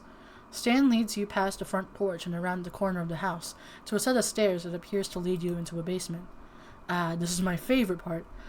He withdraws a small black shape from his pocket and something that looks like it might be a pen. The pen-shaped thing turns out to be a small flashlight and holds it in his teeth as he opens the black case to reveal a set of lockpicking tools. You're a lucky person, kid. You get to see the artist in action. He gets to work, inserting one tool in and wriggling it down to the bottom of the keyhole, then pulling it out and poking at the inners of the lock with it. You glance around in the darkness as he works, half expecting to get caught before you get anywhere, but then the lock clicks and Stan stands. No way! He stands! Thank you, I'll be here all night. Okay. Opening the door for you with the flourish. That was so cool. I'll admit, I have never done a crime before, so seeing this in person might have been cool. He beams with pride, and you smile politely as you step through the door in front of him. The basement is unlit. It smells like dust and mildew. The air is sour with wet dirt and mold. Stan moves past you into the dark, his little pen flashlight still lit, and leads you through a cobwebby laundry room and towards a door across the bottom of a set of rickety wooden stairs. Wait till you see this, kid. He picks the lock from his door just as quickly as he picked the last, and the door creaks open into a dark room with odd flooring barely lit by Stan's flashlight. Stan goes first, and as you follow him, he hits a light switch, revealing a beautifully designed gallery with plush scarlet carpets and gleaming wood paneling full of paintings of sad clowns. It's art.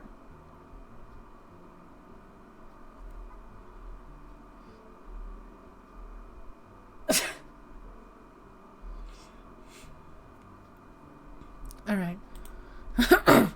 Stan looks more excited than you've seen him yet, his arms crossed over his chest and a warm smile on his face. Can you believe that hillbilly chump has a collection like this? You shake your head slowly, still looking around the room with wide eyes. Guess you can say, the joke's on us. Get out. Okay, to myself. Whatever. Someday all these are gonna be mine. Come on, I'll show you the one we're here to get. You follow him to the back of the room, and he steps in front of a large painting of a clown with bright red lips and blue circles on his cheeks, his eyes outlined in black with comically large eyelashes painted on his eyelids. His neck ruff droops sadly, and his costume is dingy and worn. What'd you think? It's art. Gotta admit, it's art. You really like this thing? No kidding? I'm an artist. You gotta appreciate art for what it is. Stan's voice is edged with hope. They're all beautifully done. It's nice to meet someone who really appreciates these like I do. Yeah, it's an art piece, especially. Well, why not? This is a masterpiece. The way the artist has captured his pain, the way the framing makes him look small and pitiful even though he takes up most of the canvas. The juxtaposition of the inherent joy of clowning and the anguish this man clearly feels is what makes this kind of painting really special. Well, let's get this thing off the wall and get out of here. He works to get the clowning down off the wall. You wander the room, looking at the other paintings. As you look over a portrait of a mime with dirt in his black and white striped shirt, you're suddenly grabbed by your shoulders. Boom! Ah! You scream, eyes shut in fear as you throw a weak karate chop at the source of the noise, making unimpressive contact with something solid and muscular. After a moment's panic, you squeeze whatever the thing is with your hands, and you open your eyes, finding... Ha! Was that supposed to hurt me? Stan's arm and shoulder. Boy, he's... Do not say that! You cannot say that! You do not! I am not saying that! I am not saying that! I get what he's saying in terms of, like, the arm, but out of sheer propriety, out of sheer principle, I will not. He's fate. Wow, I am not saying that. He laughs, apparently very pleased with himself for scaring the absolute life out of you. You need those boxing tips even more than I thought. You couldn't defend yourself from a fly with moves like that. You laugh shakily, and then you realize you're still feeling up Stan's arm. Sorry about that. You pull your hands away a bit too fast, and he chuckles, blushing all the way up to the ears. No problem, kid. He clears his throat, and the silence between you begins to grow awkward before it's interrupted. Upstairs, in what is supposed to be an empty house, you hear footsteps crossing towards the door to the basement. Stan apparently hears them too. A sudden series of expressions crossing his face from shock to confusion to terror to finally settling on indignation. He quickly takes you by the arm, whispering harshly in your ear as he drags you towards the entrance of the clown room. As soon as he comes in here, shut the door and I'll shove these boxes in front. You nod, and just as a line of light from the top of the stairs blooms into a wide swath, you and Stan duck behind the wall into the door into freedom, one corner of the stolen painting poking you uncomfortably in the ribs. Who's down there? Slippered feet come down the wooden steps ahead of you, and when the owner notices the light on, he notices something long and gun-shaped and out in front of himself. Pines, if that's you, I swear to God, I'm gonna really shoot you this time. Gun-shaped? Gun-shaped? Gun! Gun! Stan nudges you, jabbing a thumb towards the door leading outside, and jerks his head towards it. You take a step back from behind the wall, take Stan's hand in your own, and pull him into a jog and then run. The two of you scrambling up concrete steps out into the cool night as a voice shouts swears behind you. Stan kicks the door shut and on his way out, and there's a startled yelp behind you as it makes contact with the owner of the house. There's more swearing, but you lose it behind you as you run, flashlight in one hand and Stan's hand in the other. When you reach the tree line, you part and maneuver your way through the bushes and brambles, and Stan crashing through them behind you. As you run, a deafening gunshot goes off behind you and you realize you're being chased. Holy smokes! Holy smokes! Holy smokes! Run for it, narrator! The voices get closer, close enough that you can hear your pursuer swearing continually and loudly. You slow a bit, flashing your light behind you and raising a beam to find the distant but visibly enraged face of a man with a rifle in his hands. Acting on pure instinct, you fling the flashlight in the direction of the angry man and take off running again. After a moment, the man cries out, and the suits of pursuit fade with one final cry. Damn you, Pines! Stan cackles. Sounds like you hit him. You reach the Stanmobile first, sliding into the passenger seat as Stan slips the new clowning into the back seat before joining you in front, both of you panting and huffing. Stan hurriedly starts the engine and pulls off. At the next driveway, he does the fastest three-point turn you've ever seen in your life, and then peels down the gravel road and screeches out into the highway. Stan's quiet for a second before letting loose into a wild, triumphant laughter. I thought he was gonna catch me that time for sure. Did the man just shoot at us? Stan nods, still chuckling and apparently pretty pleased that he didn't get hit. I mean, I'd be happy I didn't get shot too. Same here, not gonna lie, Clem. I really don't like how he's still calling us kid. I'm like, I am an adult. I have a car. I am an adult. I have a car. And plus two, aren't we supposed to be the narrator? It's like, he's going to like a man who's like, how old is Grunkle Stan? Hang on, I'm actually curious now. How old is Grunkle Stan?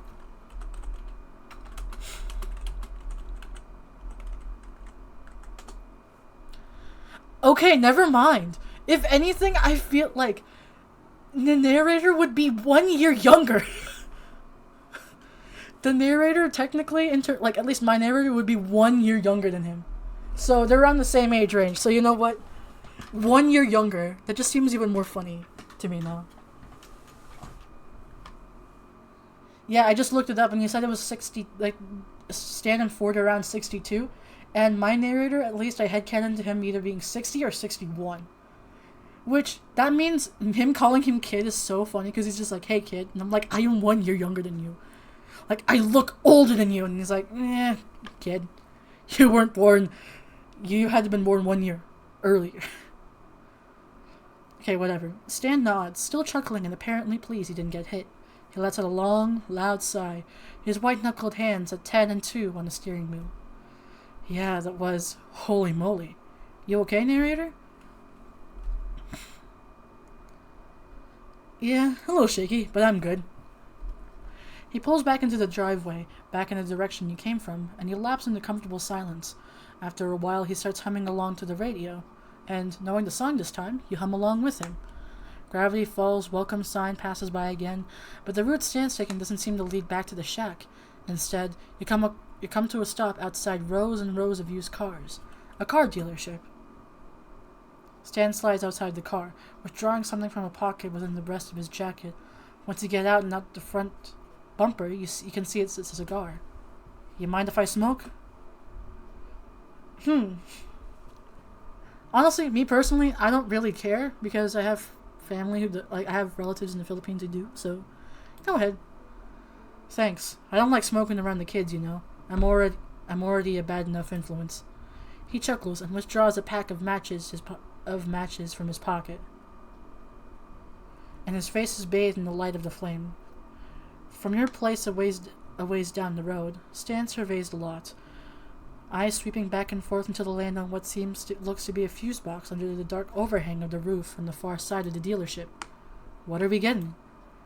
New drive belt, some spark plugs, a couple other things I can't remember the name of and aren't worth explaining. It won't take all night though, right? He shakes his head, taking a long drag from the cigar, smoke rolling off his lips and into the night. You lean back against the front bumper of the car next to him and stuff your hands in your pockets. There isn't much light pollution around here, so the stars are bright and numerous above. Provided your car gets fixed up, this might not turn out to be such a bad trip. You take a deep breath through your nose, the smell of sweet, heavy cigar smoke and crisp night air filling your lungs. So, how are we doing this? We gotta get rid of the lights. I doubt Bud's clever enough to have night vision cameras. He laughs a little as he speaks, smoke blowing out into the night with each individual laugh. But we cut the power to the whole place and the cameras are going to be gone anyways. So we cut the power, find the car with the same make and model as yours, and I dig out the parts your car needs. An hour, maybe an hour and a half, tops. I can get the lights. Stan turns and looks at you, waving away a fresh cloud of smoke as he accidentally exhales in your direction. You sure? Yeah, I got it. The two of you stand there in silence for a few minutes before he bends down and grinds his cigar cold on the asphalt, straightening with a groan and a huff of quiet laughter. Yeesh, starting to remember why I quit doing this kind of thing. You sure you're right with this kid? You know, robbing the place? You don't think I can do it? No, that's not it. You've been keeping up with me just fine all night. You just don't seem like you have a lot of experience here. I'm nervous, but I can do it. Yay. He smiles, a warm and genuine expression that ignites something fuzzy and soft inside of you. Gay, you don't notice you're staring until he turns away and moves away towards the trunk. He reaches into the car and pulls a lever under the driver's side of the front seat, and the trunk pops open. You follow him into it. After rummaging around in a few continents for a minute, he brings out a pair of pliers. Gotta mark those, am I right? Thank you, thank you. I'll be here all night. And all day, actually. I'm here. I'm just here. Alright, you can go and take care of the lights. I got a few things to get together. You crouch down from behind the fence when you reach the lot, scrambling along in the shadows until you reach the dealership's main building.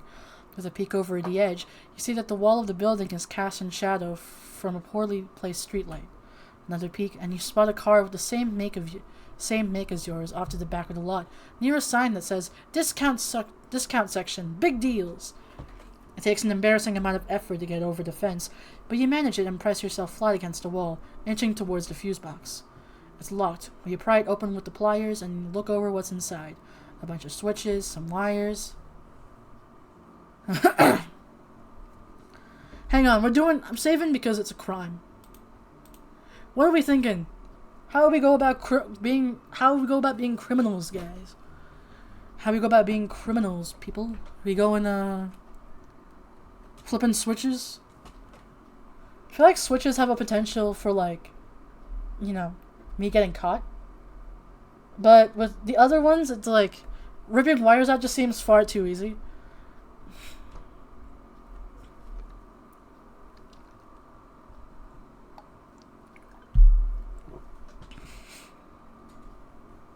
Switches? Which one? We got a big one and a lot of them. Big switch? Got it. With your face pinched in concentration, you push the biggest switch in the opposite direction, and the entire property goes dark. You slip the tools into your back pocket and take a round just to make sure the power's out. The satisfied Hey, we did good though.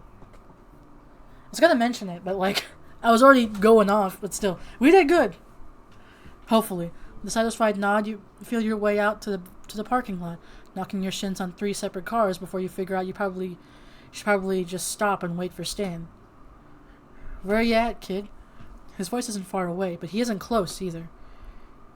You feel your way around an SUV, then a sedan? The gravel in the parking lot crunches under your feet, and you reflexively stare down at the ground ahead of you, just as your eyes slowly adjust to the darkness. Out ahead of you, a flashlight turns on and scans the lot until it finds you. Found you. He sounds amused, probably at the way you're standing with your arms spread wide over a sleek, modern sports car. Getting familiar with the merchandise, yeah?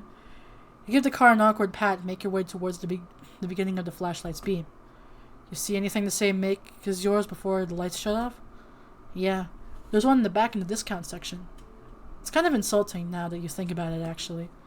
He hands you the flashlight when you reach him, and you start slowly back towards the discount cars. Complete guess? It was a calculated guess, but we made it. It's a calculated guess, but man, are we great at math. Discount. Your car is... It's a classic. It's usually extremely reliable. To be perfectly honest, it's not even your fault that it's in the state it's in. It was Ford and his... whatever it is. You're deep in salty thoughts when hands suddenly grip your ribs on either side. Gotcha! Ah! Oh hey, we actually heard him. My bad, bestie. You scream and throw back an elbow at whatever's got a hold of you, and you hear Stan yelp and fall in the clatter of kicked gravel and metal clanking together. He scared you again. Oh wow, really got you that time. Holy smokes, kid. You turn the flashlight to where you heard him fall, and you find him with a hand cupped over his face. Oh shoot! Blood dripping between his gloved fingers. Yeah, I deserved that one. Oh crap, I'm really sorry. Nah, I'll be alright. Just help me up. You tuck the still lit flashlight into your back pocket for a moment, reaching down and finding his hands to pull him up. Once he's on his feet, you retrieve the flashlight from your pocket. As you beam to Stan's face, you find him holding a handkerchief over his nose and squinting. He's apparently brought a backpack with him, and it's sitting on the ground behind him where he presumably dropped it when you elbowed him. You know, that was a really solid hit. You got a lot of power there. I don't know if you were just saying it to be nice earlier, but I really could show you some moves, teach you how to direct that strength. Yeah, that sounds fun. He removes the hanky from his nose for a moment, gently prodding at the bridge of his nose with a finger and frowns. Well, it's not broken, that's for sure. That's good. He laughs quietly, taking a clean corner of the handkerchief and dabbing at his nose with it, grimacing and sniffling hard when it comes back still clean. Good to go. Are you sure you're alright? Yeah, of course. I've gotten worse beatings than that, believe me. His face is flushed from the sudden injury, but he does look otherwise okay, so you sigh and plant your hands on your hips. Let's finish this. He reaches out towards you and catches a glimpse of the blood and reconsiders, wiping his gloves clean as he can with the hanky. When you reach the car you spotted earlier, he pops the hood and drops his pack on the ground next to the bumper, unzipping it to reveal a jumble of various wrenches and tools. For real.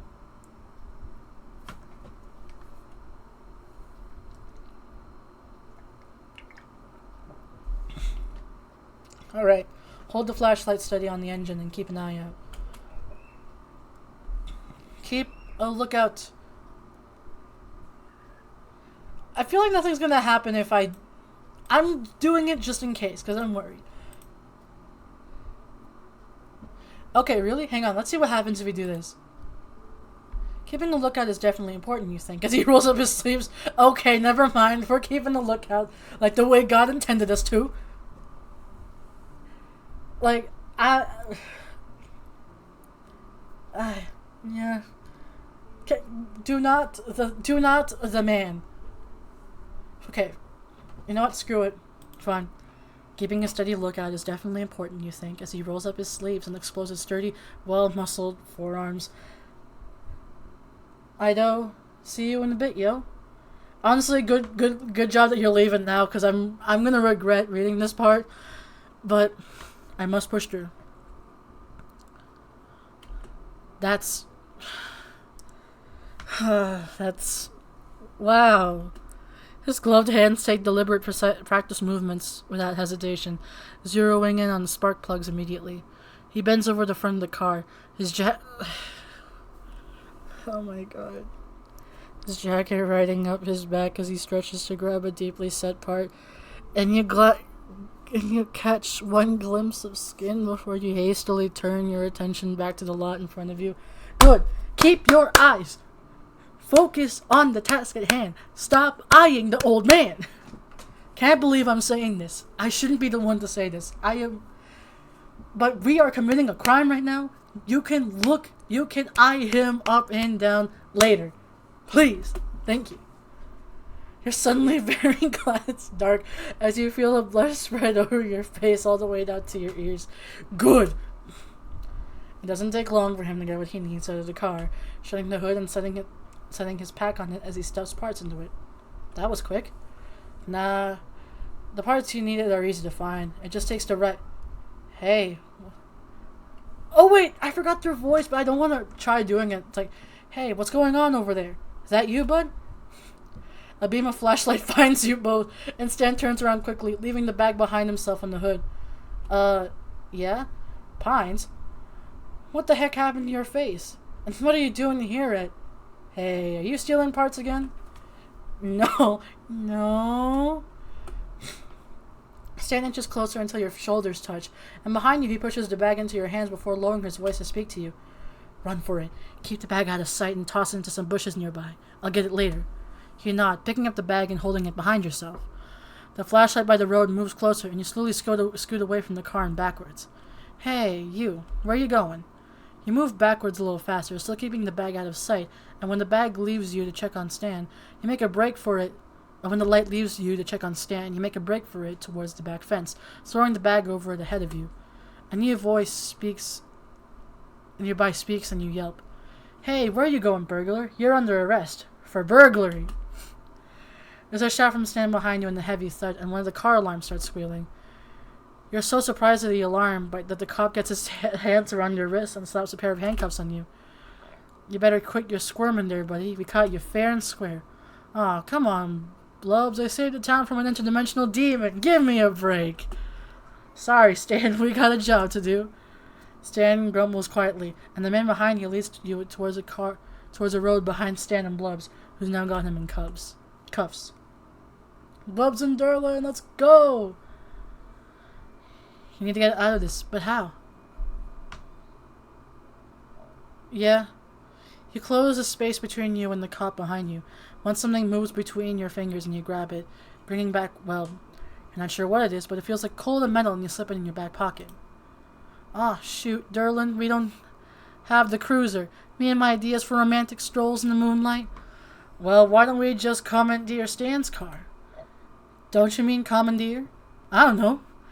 Edwin Derlin, you are an absolute delight, and I cherish you having you as my life partner. Happy Pride Month. Happy Pride Month. Welcome back, yo. First of all, we got arrested by Bubs and Derlin. Derlin giggles behind you, and Bubs giggles with him. The two of them push you and Stan into the back seat of the car, crowding you with the clowning. Stan grips it protectively, muttering under his breath about the fuzz. He's quiet for most of the ride, only speaking up once. You okay, narrator? I mean, I'm okay as I can be since I've been arrested. He falls silent after you respond, and stays like that all the way to the station. Inside the station, Derlin leads you to a pair of chairs by a desk, and Blubs disappears down the hallway. Blubs is back after a few minutes. A deep frown set in his face after directing his frown at Derlin. He takes you and Stan down another hallway to a set of cells. At the first, he withdraws a set of keys and opens the door. You and Stan are uncuffed, and with a solid and somewhat alarming clang, the cell door shuts and locks. You two better get comfortable. We'll get your prinks in the morning. Stan grumbles, settling it down with one of the provided bunk beds, and you sit down on the one facing him. He peels off his gloves, tucking them inside out into his pocket, and fiddles with a loose thread on the thin wool blanket on the bunk bed. Even though the door is at the end of the hallway, you hear Derlin say something about fancy black finger paints and gloves. Here in the light of fluorescent lights, you can see he still has a bit of blood smeared under his nose and on his chin, and you feel a flush of embarrassment when you remember that you're the one who did it to him. Welcome back. We got arrested. Yeah, definitely.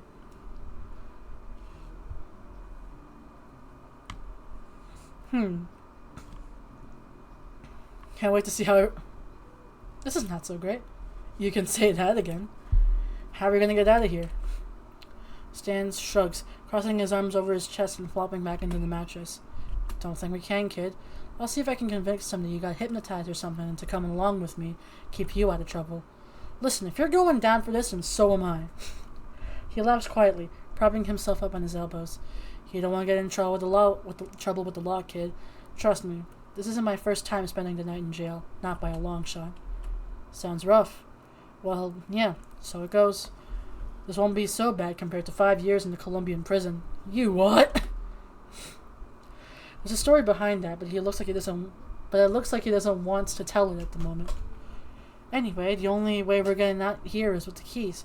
Then we could just slip out the window or something. You think for a moment, stuffing your cuffs in your pockets, and suddenly remember the thing you grabbed off the second cop, Derlin. Oh wait! You jump to your feet and dig into your back pocket, withdrawing the small metal thing you stole to find that it's a set of car keys on plastic keepsake photo fob. Stan's not looking, staring down at the floor of the cell instead, but you think you know what to do with these. You go up to the bars of the cell, looking for Derlin. Hey, can you hear me out there? You dropped your car keys! The faint discussion in the other room stops, and for a moment later, Derlin comes into view. Where'd you get my keepsake key fob? I've been looking for that. You hold it through the bars with both hands. As he reaches for his key fob, you reach to his belt with his right hand and unclip the ring of keys from his belt. He doesn't notice. Derlin thanks you for returning his key fob and gives both you and Stan a scrutinizing stare before heading back down the hallway through the door. I thought we were going to get out, but you know what? Fair enough. You hold the keys out in front of yourself and jiggle them triumphantly. Look what I got off Derlin.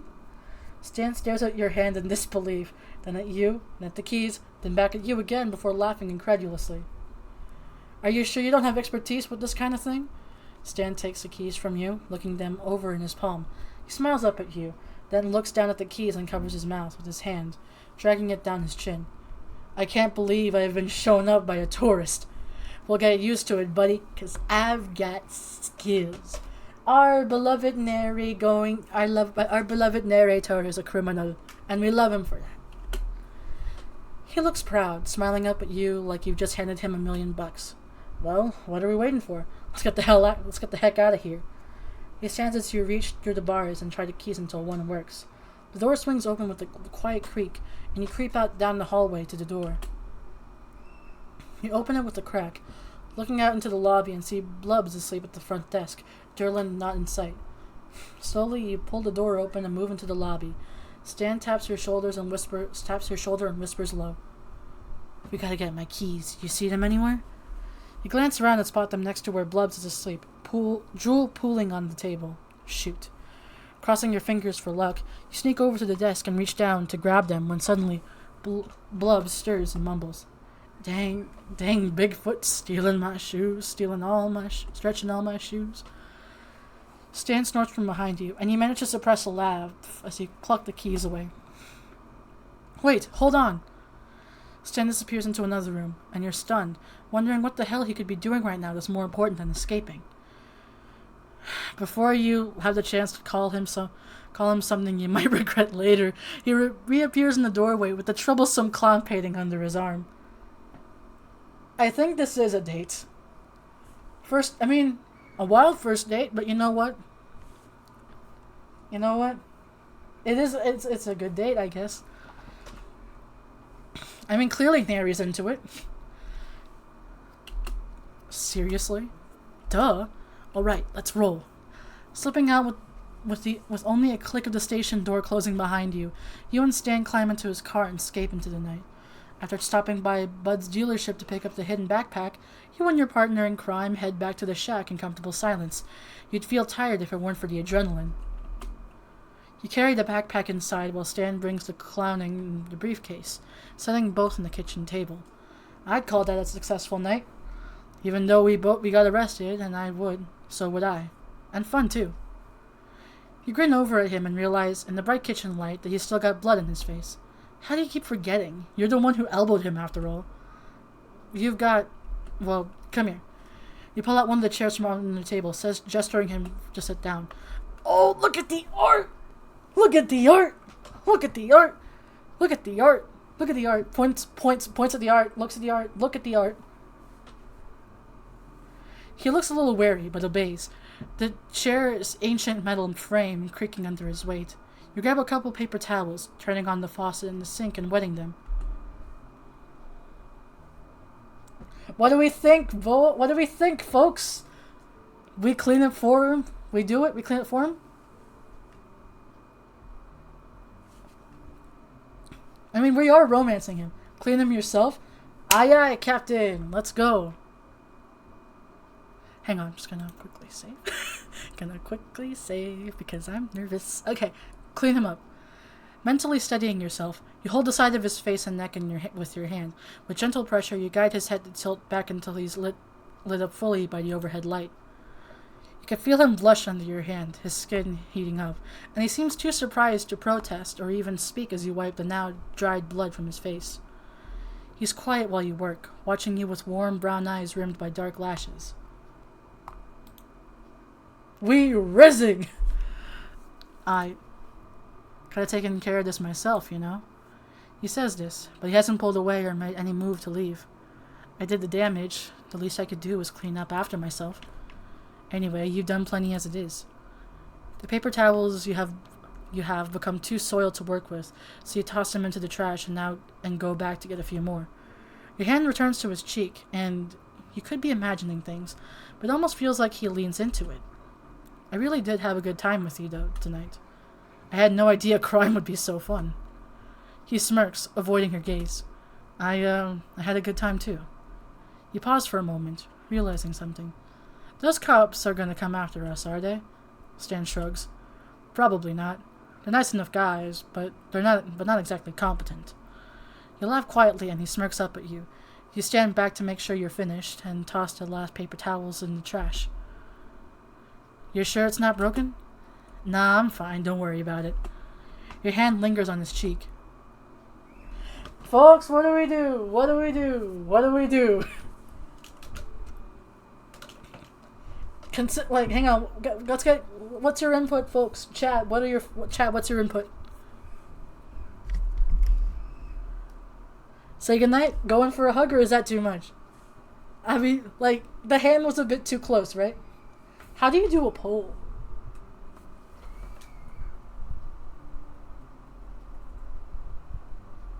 Hang on. Hang on, I'm gonna Google this real quick. How to do... I'm a professional, believe me.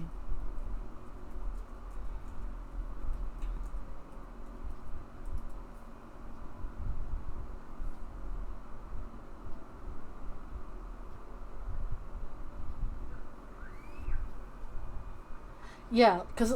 Yeah, like that's what I'm saying. Like, on one hand, it might be a bit too much, considering we just said good, like, we just kind of, like, held his face in. So, it might be a bit too risky. Because we've already done so much right now. But, I don't know, maybe.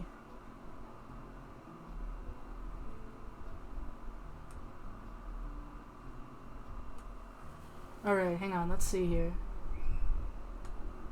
Let's do a quick poll while we figure this out so I can get, like, take a break from... Get some water.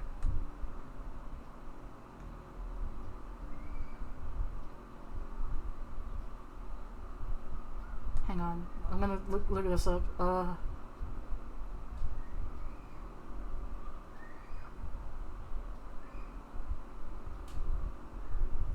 Okay, new poll button.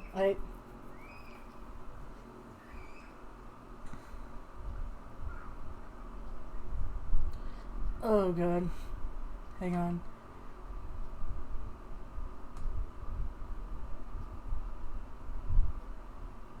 Let's see.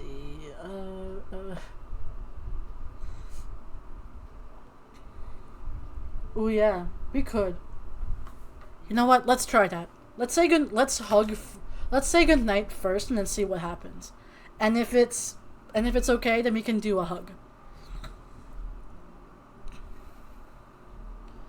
I will figure out how to get the polls thing working at some point.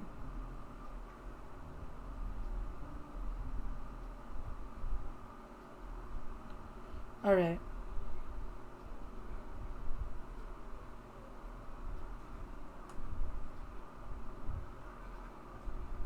Yeah, okay, I think...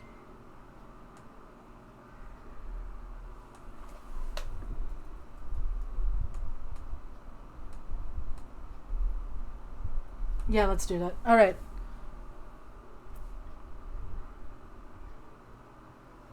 Yeah, let's say goodnight first and then we do the rest. And then we do the hug afterwards. Well, good night. Sleep tight, narrator. Okay, that's it. Let's try the hug. Crossing fingers. You take a fortifying deep breath and lean down, wrapping your arms around him. Looking away. Thanks for the car parts. You pull away and he's got this funny look on his face. And for the good time. Well, good night. He stares at you for a moment with that look on his face, then composes himself and gives you a goofy smile. Okay, it's not that bad. I was afraid you would have been like, ew, that's so weird. Sleep tight. You brush your teeth and change into your pajamas, and it's not until you get into bed that you realize you're still smiling. The rush from it all still hasn't completely faded, but after a while your eyes grow heavy and you drift off to sleep. Nobody back home is ever going to believe this.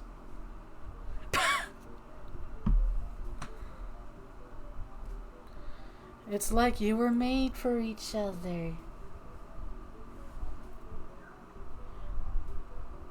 Ah, okay. Alright, well, we can manage without. Plus, I feel like there's not much of us here that would warrant, you know, a poll needed. But we're doing good. We're doing good. We're romancing. We're rizzing.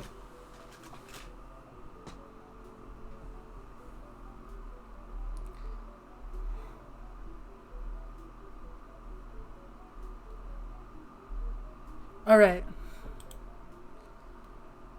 Let's go. Hang on, I'm gonna get a drink of water first because I forgot to do that.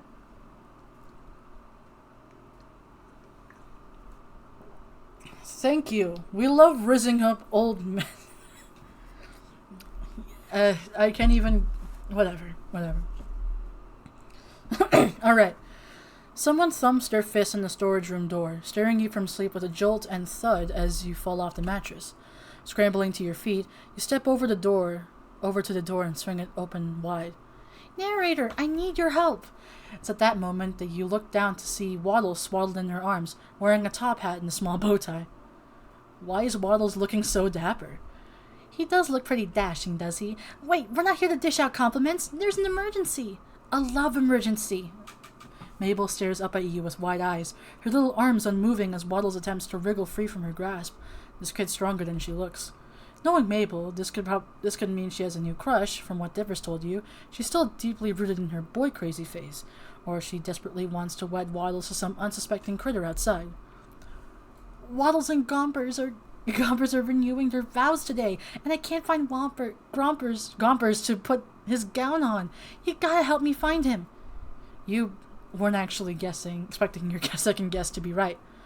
Okay, wait, Mabel, just calm down for a sec. But we have to find Gompers. The ceremony's in 20 minutes. Waddles wriggles himself free and runs down the hallway to freedom, ignoring Mabel's shriek of protest as she chases him. You're compelled to go back to bed, deciding this is almost definitely a dream, but jog after Mabel regardless.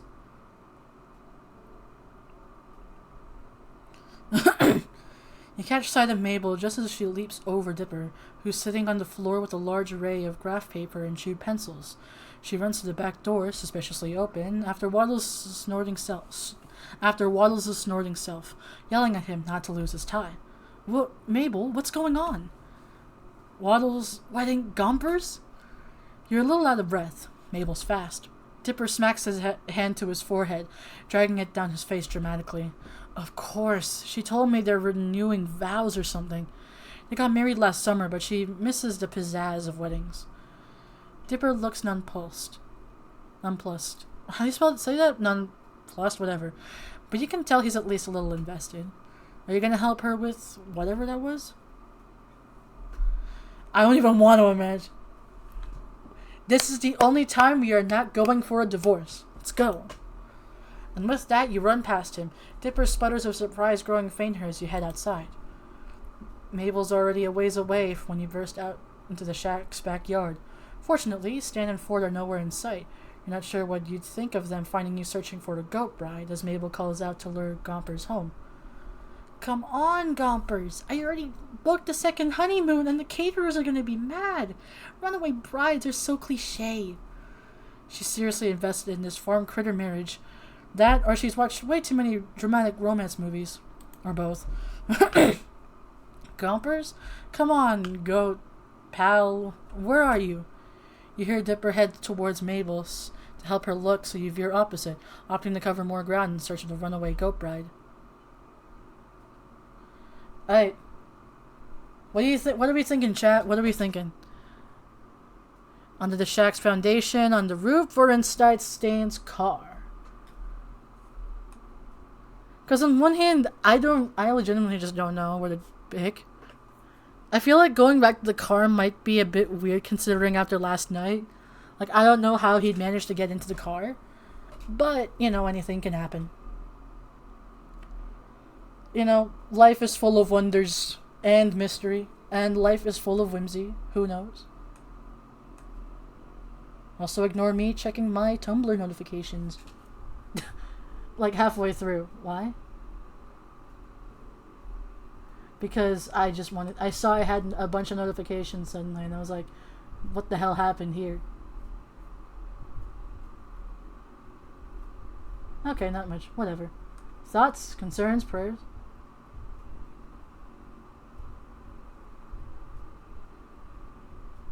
Alright.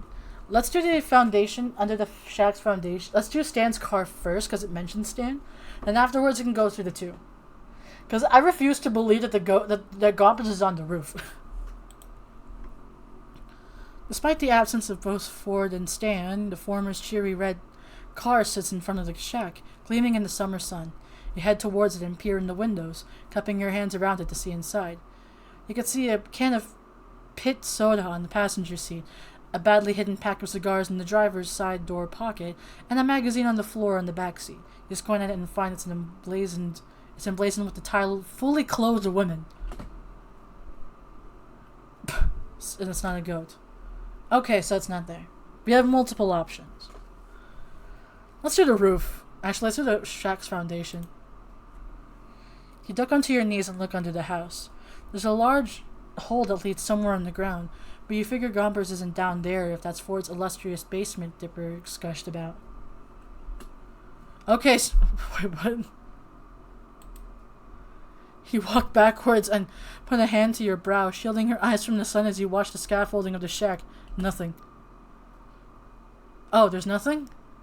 Continue walking to the side now until rays of sunlight obscure the view above the sign for the gift shop. Rather serendipitously, a cloud glides overhead to block the sun, and you're able to look up higher, seeing the misspelled lettering, the various wear and tear in the roof, and a small billygoat munching on part of the weather vane. Wait. Hey, Mabel. Yeah? You point up to the roof at Gompers. Hey, I found your goat. Here comes the bride. Mabel shrieks Gompers and sprints into the gift shop, slamming the door so hard the open sign flips to closed. There's a moment of silence. There's silence for a moment. Then something flips open on the roof's small balcony, and Mabel pops out from underneath, climbing up to the roof and attempting to coast Gompers down. There's a ladder up to that little balcony thing inside the gift shop. It's pretty cool for fireworks. Mabel pulls a sandwich from her sleeve, you can't help but imagine what else she has up there, and waves it in Gomper's direction, and he trots towards the balcony, hopping down to Mabel's level and snatching the sandwich from her hand. She grabs the goat and heads back down the ladder into the gift shop. Oh, Gompers, you can't get the pre-wedding jitters anymore. You're already married. You can't get away that easy. Thanks a billion, narrator. You saved the wedding. For real. Gompers just wants to be the elevated one. And with that, Mabel gets to work on wrestling Gompers into his dress, yelling commands to Dipper to grab Waddles, who thankfully didn't get his bow tie dirty when he dashed away earlier, and get everything ready for the most important ceremony in the history of ever. Maybe an exaggeration, but Mabel's excitement is undoubtedly contagious. Okay, once Dip finds Waddles, I think we've got everything ready. I am, of course, the Vicar, Caterer, Proud Mother's musical guest combo. Dipper's gonna take pictures from my scrapbook. Hey, I never agreed to that. Dipper, please. I've got an officiate. You mean officiate? See? I'm so busy I can't even talk right. Please, Dipper, I'll help you with some nerd thing later. I pinky swear. Dipper contemplates this, hand in his chin, mirroring his Grunkle Ford, of course. As long as you actually do this time, then yeah, I'll take pictures. Mabel jumps up and down with excitement, jostling poor Gompers in her arms. Yay! Thank you, Dipper. I owe you one. This is what the best brother looks right here, narrator. Haha, okay, you don't have to do that whole thing again. I'll get back to... Waddles, you get back here! Okay, now that we have that fixed, that means we have... Wait! Sue's left already! My ring bearer's gone! Oh no, what are we gonna do, Gompers? Gompers gives the intelligent answer of "Ma," chewing on his bridal veil. I could ask him, but I don't know. Gompers chooses that moment to look into Mabel's eyes and bleat at her insistently. Mabel, naturally, takes this as a sign from Goat. You're right. Of course, this is your special day. Again. Mabel turns to you with pleading eyes. Hey, narrator, could you be the new ring bearer for the ceremony? It would give me no greater honor. I am honored and privileged to do this. I'm very invested in this partnership, Mabel. I gotta see it through. Mabel beams, obviously pleased that you're taking this as seriously as she is. Thank you, narrator. Let's get this show on the road, or this wedding in the backyard. It still works. Mabel runs back into the house, and you hear her thudding upstairs faster than the hungry Waddles. Gompers, who's thankfully still occupied by the half a sandwich Mabel taunted him with, stays put. She comes back soon with a puffy purple pillow and 2 clear sticks. After snapping the sticks in half, glow sticks, she curls them into a small bracelet-sized rings. These are so much more fun than rings. Plus, Waddles can put it on his tail to look super handsome. Waddles oinks in agreement. In his mad dash about the house, he's lost his top hat. Hold your hands out, palm up, and get down so you're not as tall. They can't put the rings on each other if you're all the way up there. He's that tall? Neri's that tall? Looks up. She's got a point. You duck to your knees in the dirt, and Mabel turns your hands palm up, reverently placing the pillow and the glow stick rings atop them. Okay, Mabel, I'm here with the camera for the narrator. Why are you on the ground? He gestured to the happy couple with your wide arc of your arm. Wedding dipper. They needed a ring bearer. Well, I guess they do. Mabel nods, small hands in her hips. She looks over the wedding scene and mumbles to herself, checking things off a mental checklist. Okay, I think we have— Wait! I forgot the flower petals. I'll be right back.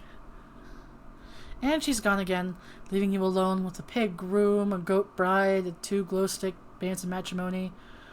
Goatrimony. That kind of works. You decide not to crack that pun on Dipper, who's examining his disposable camera. He pops the back open and sighs, smacking a hand to his forehead. This one's out of film and must have been the one Mabel used at Candy's party. He looks up to you and shrugs. I'll go get one of my spares. Make sure these 2 don't go anywhere or Mabel will— Well, you know Mabel. You haven't known Mabel as long as Dipper has, but you understand immediately.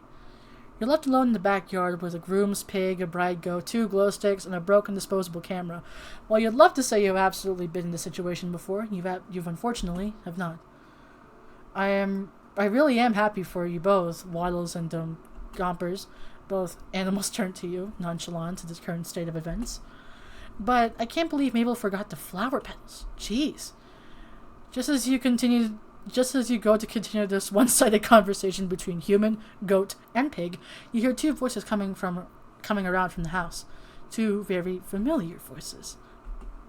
Listen, Sixer, if you haven't gone off on the wobbly junker, the wobble wonker, Stanley, has Dipper really never told you?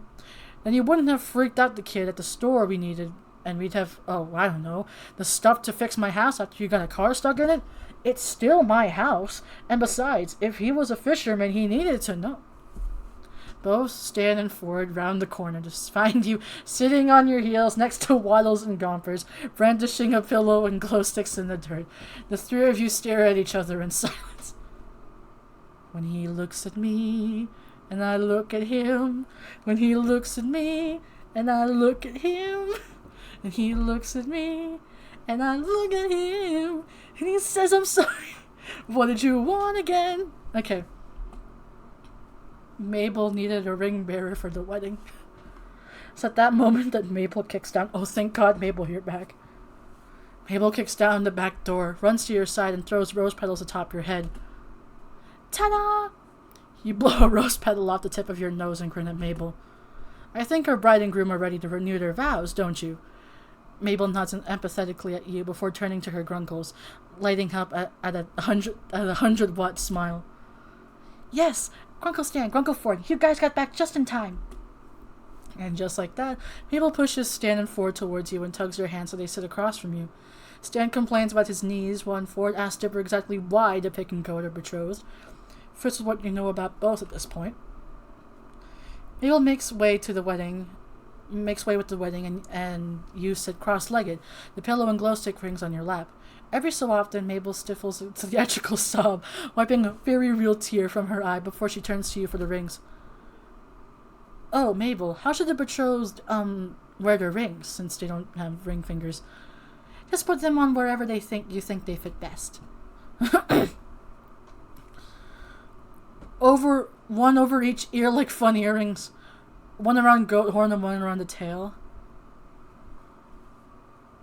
Ooh, God, this is hard. I want to do all options, so I'm gonna just save. Let's do the one around the horn and one around the tail. Ooh, wait, tiaras? Actually, you know what? Let's do tiaras. You stand and carefully place one ring atop each animal's head. The kings of gravity falls. Almost immediately after that, both of them shake their heads and the rings, predictably, fall off. Maybe not. Aw, they looked cute like that, though. Mabel gasps, right with an idea. Maybe I'll make them crowns so they can really be royalty. Ooh, that's pretty good. Actually, let's see the other options. I can't go back. Actually, wait. I forgot I have saves. I am so sorry. Hang on. History. Let's load. Yes. Let's try the earrings. Standing up, you grab a ring in each hand and loop them over one ear of each animal. So disco. Ooh, that looks great. They're extras in a really cool music video now. Narrator, that's such a cute idea. Okay, so it just looks cute. Let's try the other one. The horn and tail. You get up and promptly crouch down in front of Waddles and Gompers, playing your ring bearer part very seriously. A glow stick ring goes into one of Gomper's horns, and you place the other on Waddles' rear, hanging off his curly tail. I now pronounce you husband and husband. Again! You may now kiss the goat. Waddles sniffs at Gompers and snorts. That definitely counts. Huh.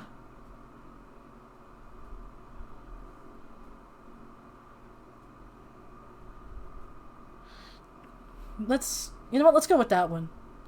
Dipper reappears with a new camera, and Mabel throws more rose petals at him.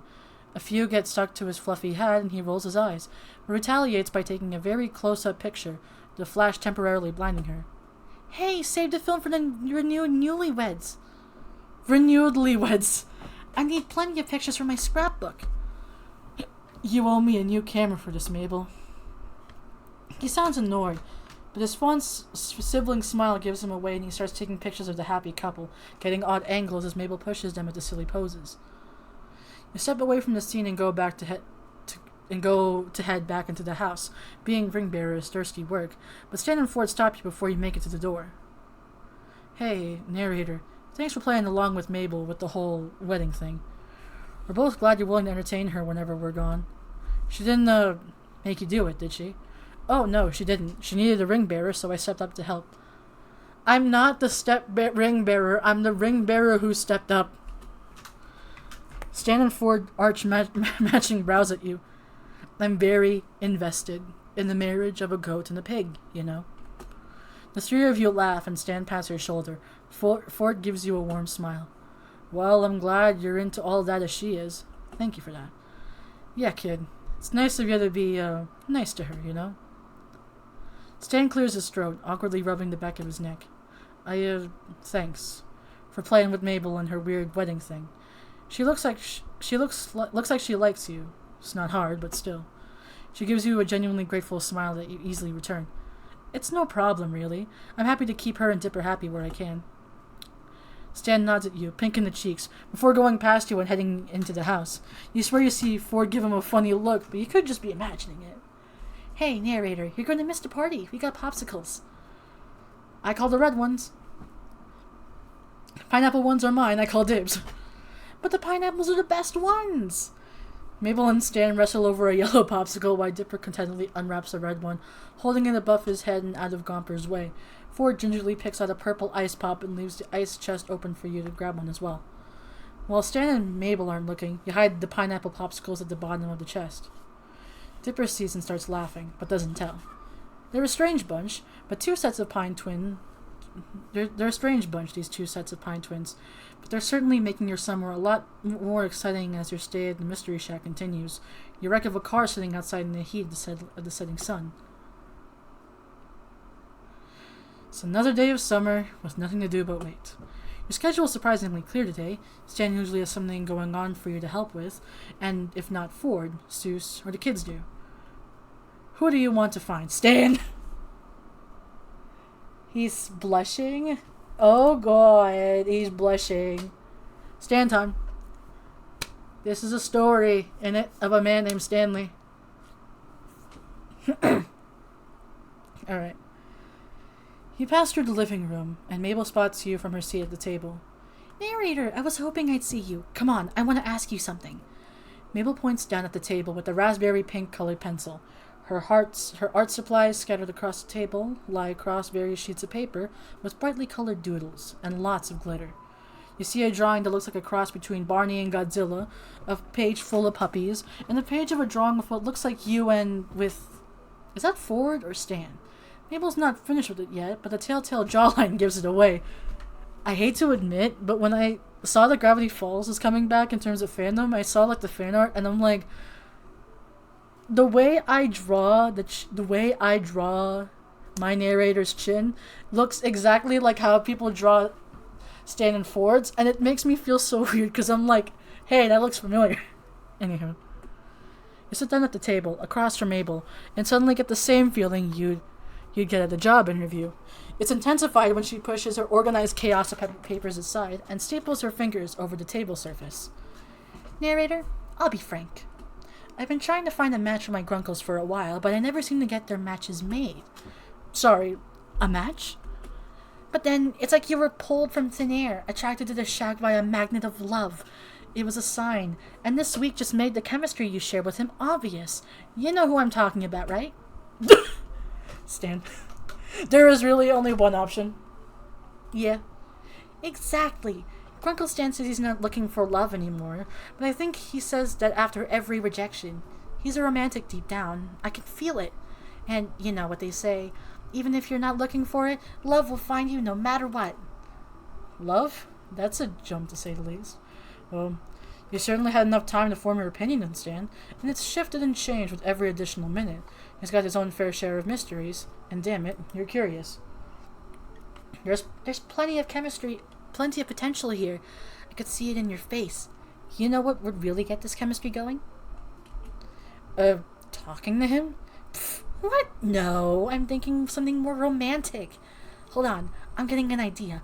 I'll get everything ready. Narrator, you just focus on falling completely and utterly in love. Matchmaker Mabel is back in the game! Just as you exit the talk with Mabel, you run into Dipper right outside the living room, and it doesn't seem like an accident either. His arms are crossed and he's looking at you, dubiously. So, I heard about Mabel's plan. How do you... I just left the room! Yeah, well, word travels fast. Mabel sends out mass update texts. His defensive posture softens a bit. Just tell me one thing. I know my Grunkles can look after themselves, but can you promise me you won't hurt Grunkle Stan? Like, emotionally? Because I did hurt him already. I elbowed him in the face, so... I'll save, because I feel like, I don't know, like, I need to figure out how to... Hang on, let's see. Yeah, I know. I guess we're good then, for now. A text notification sounds and Dipper checks his phone. And be ready. Tomorrow afternoon? For your lakeside date with Grunkle Stan? Ugh, this feels awkward enough. No offense, narrator. It's just, my Grunkle Stan actually going on a date? Do old people even date? Yes, they do, and it's with me specifically. I'm sorry. It's with my Sonas. It's with my Sona specifically. And also, they do. Stanley from The Parable is an example. Kind of hard to wrap my head around. Hope Mabel doesn't ask me for my help tomorrow. I mean, I have enough trouble trying to date for myself. Mabel calls down from upstairs. Hey, Dip Doop, I'm gonna need your help tomorrow. Well, never mind. That night, you head back into your room, ready to go to bed, but mentally, you're still stuck on that interesting conversation earlier with Mabel. Mabel already put her plan into motion over dinner. Turns out Stan had been planning to take the kids on the lake tomorrow to go fishing, and lucky you, Mabel managed to score you an invite. Waddles joins you, surprisingly, and you have some fun petting his belly and taking pictures as a distraction from your thoughts. It's almost like he knew something was up. Or did Mabel send him? Was he infiltrating your safety zone for intel? You decide not, laying back into your mattress to try and relax. Waddles settles by your side, snuggling up. Thanks for the support, little buddy. Eventually, you get tired of your phone and decide to close your eyes. But you can't stop thinking about what Mabel said. Stan, a romantic. Is that what Mabel said? Yeah, right. No way. Maybe charming in his own way, sure. But the type of guy to go on an actual date? Planned by Mabel? What was Mabel planning anyway? She might go for something fancy or formal, but Stan really seems in his element with the hands-on, nitty-gritty stuff. Hopefully calling it a date wouldn't ruin the natural thing you have going. But while your eyes finally close for good, feeling weighed down and heavy, You give Waddles a pat while you can before slipping into unconsciousness. Fade to white. You slip out of your dream and back into your room in your life. The sky is light outside and groggily. You regret as you realize Waddle's comforting weight isn't there anymore. Wait, that's not what you're regretting. You're regretting the end of what you feel like was a really good dream. Stan had taken you with him to the lake, you think, and somehow ended up in the water. Sunlight streamed down on him as he grinned at you.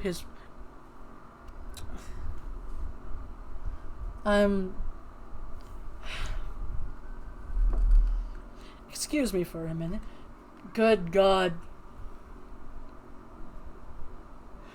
Oh my God, good God.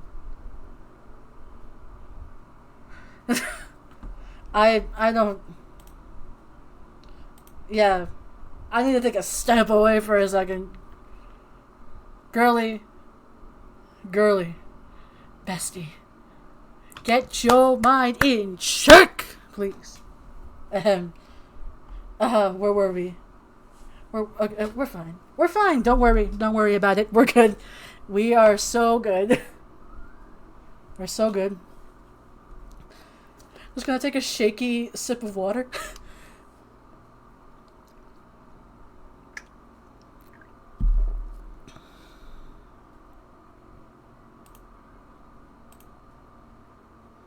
Just gonna... I need to... Hang on.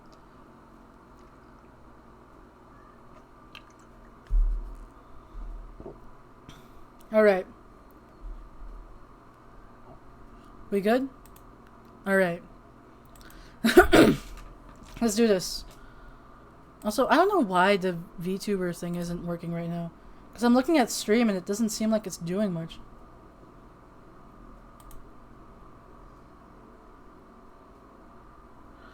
Just hang on. Okay, you know what? We'll just leave it like that. Okay. That'd be a date, alright. But it's the last thing you're expecting from today. Laughing quietly at yourself, you glance at the clock to see it's time to get ready for the day anyway. A little while later, and you're dressed for a day at the lake. Meaning, dressed for a regular day of summer. You're not sure what to expect, so you kept it casual. You would have eaten breakfast for Stan and the kids, but you were barred from the kitchen by Mabel, who was shielding you from a surprise. Instead, you were handed a slice of toast topped with an oddly cheerful sunny side up egg, and waved outside.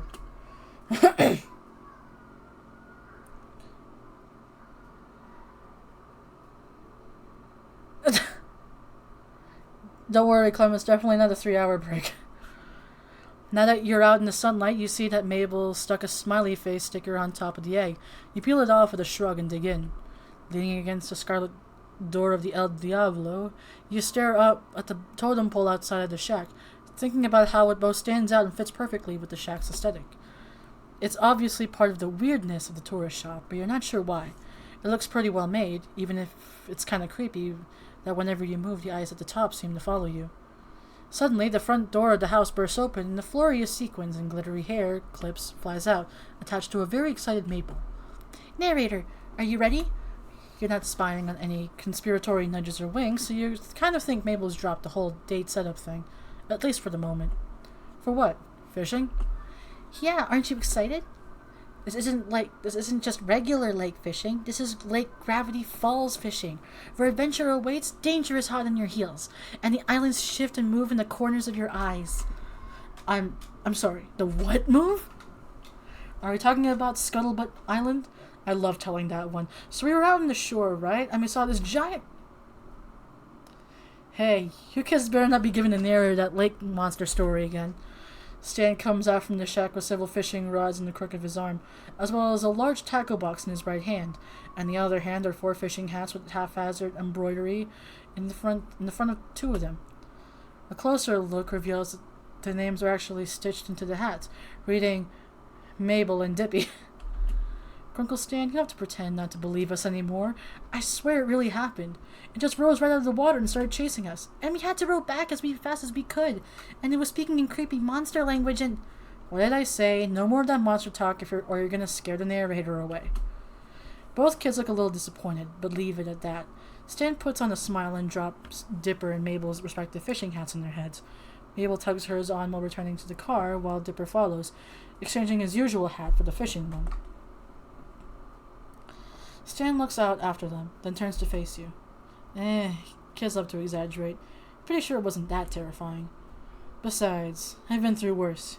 You hear that, kids? Only your Grunkle Stan's got the right to complain. Only the old men have the right to complain, not you. / affectionate. Stan hefts his fishing supplies over to one arm, using the other to dig around in his pocket for the car keys. He tosses the rods, hats, and tackle box inside. Mabel's hand darts in before Stan can close the trunk, grabbing a hat before you can tell what it says. It's shoved into your hands, and you smooth out the fabric to read the narrator. Stan groans. Mabel, I thought I told you I wasn't going to give it to him. But you worked so hard stitching it this morning. Aww, you even got the letters the right way on, mostly. Aww. Aww. Aww. Mabel gets in the back seat next to Dipper, leaving you to look at the hat more closely. The sewing is a little messy and one of the letters is backwards, but Stan clearly put some amount of care into it. Speaking of Stan, he's staring at the hat Mabel shoved at you, thinking of something to say. Did you really make this for me? Stan scratches the back of his head and shrugs a little. Yeah, Mabel wouldn't let me leave until I made you one. Said it was nicer if all of us had matching hats or something. Immediately put it on. You put it on and beam at Stan. He doesn't respond, just reaching up and closes the trunk. But you see he looks almost too privately pleased to give comment. Aww. Yeah, right, buddy. Come on, let's get to the lake before all those tourists take the good parking spots. The parking lot is a lot less packed than Stan made it out to be. The weather brought out the true fishing fanatics, and you recognize a few customers from the Shack's gift shop milling about. There are a couple clouds out, but the sunshine is warm against your skin as you step out of the car, and you shield your eyes from the light as you look out over the lake. A few boats bobbing up and down in the gray water sport telltale signs of fellow fishers with poles sticking out over the boat's edges. But some people are just relaxing in the water. Families sit on beach towels and sunbathe, and you spot a couple kids standing in line for a hot dog stand. For a small town, this place is pretty lively. Mabel and Dipper run out to the shore, where a splash from Mabel soon devolves the moment into a contest of who can splash the who worse. You grin at them and at their laughter, but a quiet grunt from behind catches your attention. Left to get everything out of the trunk, Stan struggles to get the fishing equipment out without dropping anything.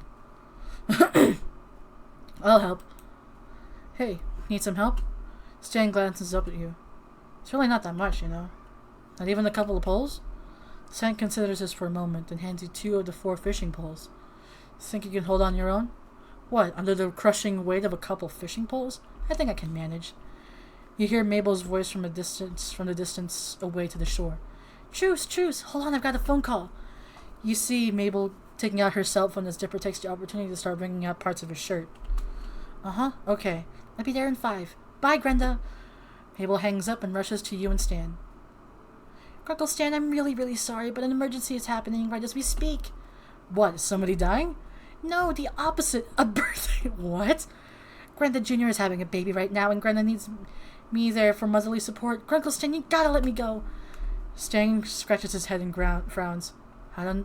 Shoot, my bad. I don't know, sweetie. I thought we were all gonna go fishing today. Can't you hold it in? I'm sorry. Stan.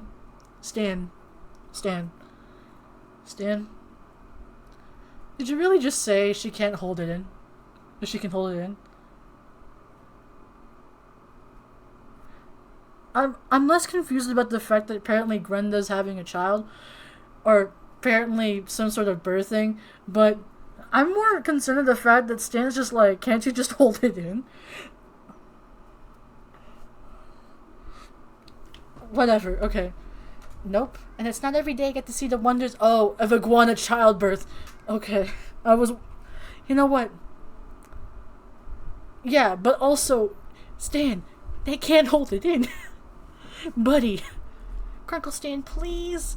Mabel gives him those patented Mabel puppy eyes, and Stan lets out a heavy sigh, shakes his head and smiles. Alright, Pumpkin, go on. I know your friend is waiting for you. Thank you, thank you, thank you, thank you.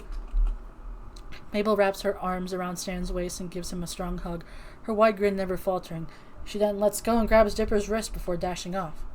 And I'm taking Dipper for moral support. Wait, I didn't agree to this. Mabel, Mabel! I thought lizards hatched from eggs.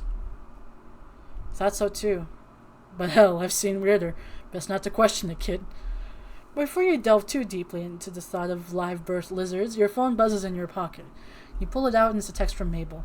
Hi, narrator. I fixed you up so you get a whole day with Grunkle Stan. Have fun, winky face. Oh shoot, I gotta go. Grandma says Grandma is getting closer to baby time. See ya. Oh, that's real. Oh, so it was real. Something wrong? Nah, just Mabel saying she's going to send lots of pictures of the newborn lizard. Well, come on, let's get fishing before it gets dark out. Towards the end of the first pier, docked with only frayed length of rope, is a sad-looking dinghy with the word Stan Award brushed in thick black paint. You note a small rusting motor on the stern as it looks like it's going to fall off in any moment, and what looks like a hastily made patch on the side. There's no way this thing is watertight. Stan sets 2 poles down inside along with the tackle box and gestures at the boat. Well, there she is. A beauty, ain't she? Oh! Oh, well. It's a bit small, don't you think? Is that all the options? Okay, yeah. It's just, oh, well. You look at Stan, then back at the boat, then back at him. It's a bit small, don't you think? Stan crosses his arms. What, you saying you got a problem with my boat? No, it's just... Compliment the man's boat? We're gonna put all the massive amounts of fish we're gonna catch. Stan laughs at that, his expression brightening. Ha! Optimistic. I like it. I'm gonna reel so much fish in, and so much fish it'll be coming out of your ears, Stanley Pines. Alright, hotshot, I'll hold you to that. Stan climbs down into the boat first, and then offers you his hand to steady yourself as you follow him down. The boat wobbles a little, swaying dangerously away from your body, but Stan's grip is firm and you're able to get in the boat without accident. Whoa there, careful now. Wouldn't want you getting wet before you even started. Hang on. This calls for something. I need to make the bit. Hang on.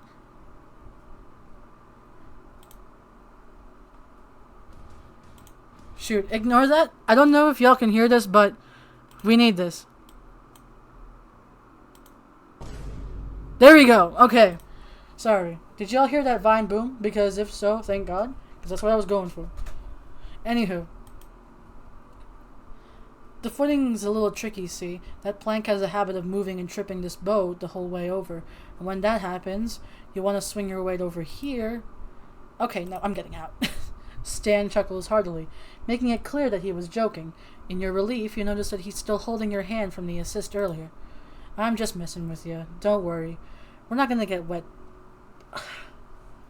If I had a nickel for every time I knew a character, or at least a person who would be like calling someone toots, I would have 2 nickels, which isn't a lot, but it's weird that it happened twice.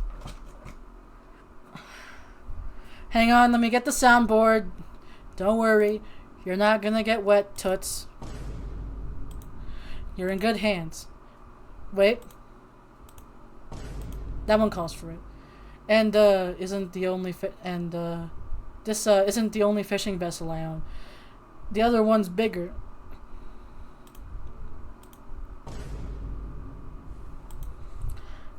Called the Stan Award 2.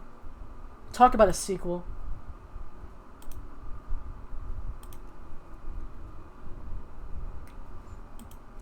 Creative. Hey, I'm not joking this time. I've got pictures. Hold on. And you, quit standing. Take a seat. Don't want you losing your balance. You sit and watch as Stan digs out his wallet and opens it. It's so full of photos that several come free, fluttering down to the floor of the boat. As you pick them up, you see there are pictures of Seuss, the kids, and a teenager you've been told is Wendy. This is his Stan Award 2. Stan hands you an unfolded photo, which depicts him and Ford standing proudly on the deck of a comparatively larger, newer, and safer-looking vessel than the one you're in now. It's docked in a place you don't recognize, and the sky is bright blue and cloudless. She's a resilient one. Sailed all over and never let me down once. Well, until me and Ford came back to Oregon. Then poof, she sputtered out and we had to send her in for repairs. Something about sailing in extreme environments. Point is, I'm back down in the Standard War Mark 1 over here. This old girl's got her quirks, but she's reliable. I'm guessing this one needs fixing pretty often? Yeah, just like with my El Diablo. Every time it broke down, I just fixed it up again. Learned real quick what to do and what not to do under the hood. He chuckles to himself and dusts off his hands, before presenting his outstretched palm to you. You see that big scar across my palm? I told the kids I got it fighting off a grizzly bear. Heh, should have seen the look on their faces. I thought I was some kind of hero, you know? But, real story is I burned it on the engine when I was 16. Must have thought I was hot stuff trying to change the oil while the car was running. Oh my god, were you alright? That must have been so painful. My pops called me an idiot for thinking the engine wasn't hot, but my ma cleaned me up in the end. You remember you're still holding his photos and you hand them all back, which he returns to his wallet with some difficulty. Hey, does that wallet just carry photos, or does it hold money from time to time? Stan chuckles at your teasing. Nah, I just keep a lot of photos in there to remember. Keeps me grounded. Anyway, let's get this show on the road. Stan turns, busying himself with cranking the motor, and a few pulls it sputters to life, expelling a thick plume of exhaust. He coughs and attempts to wave it away quickly. Stan gives the motor a couple of good thumps and it quits coughing, the engine smoothing out into a much gentler thrum. From here, he's back to focusing on untying the boat from the pier and easing it out into the open water of the lake. Glancing around, you spot the 2 policemen from your night in the clink. You quickly duck out of sight, hoping to avoid being seen. Stan turns his head and notices you crouched in the bottom of the boat and quirks an eyebrow. You hiding from the sun or something? No, it's those 2 cops from a few days ago. Stan whips his head, spots them, then lets out a laugh so loud it startles you. Who? Blubs and Derlin? Ha! I told you, those 2 are harmless. And besides, I think they're a little more focused on each other than us. You peek your head up over the edge of the boat, just enough to check out Stan's claim.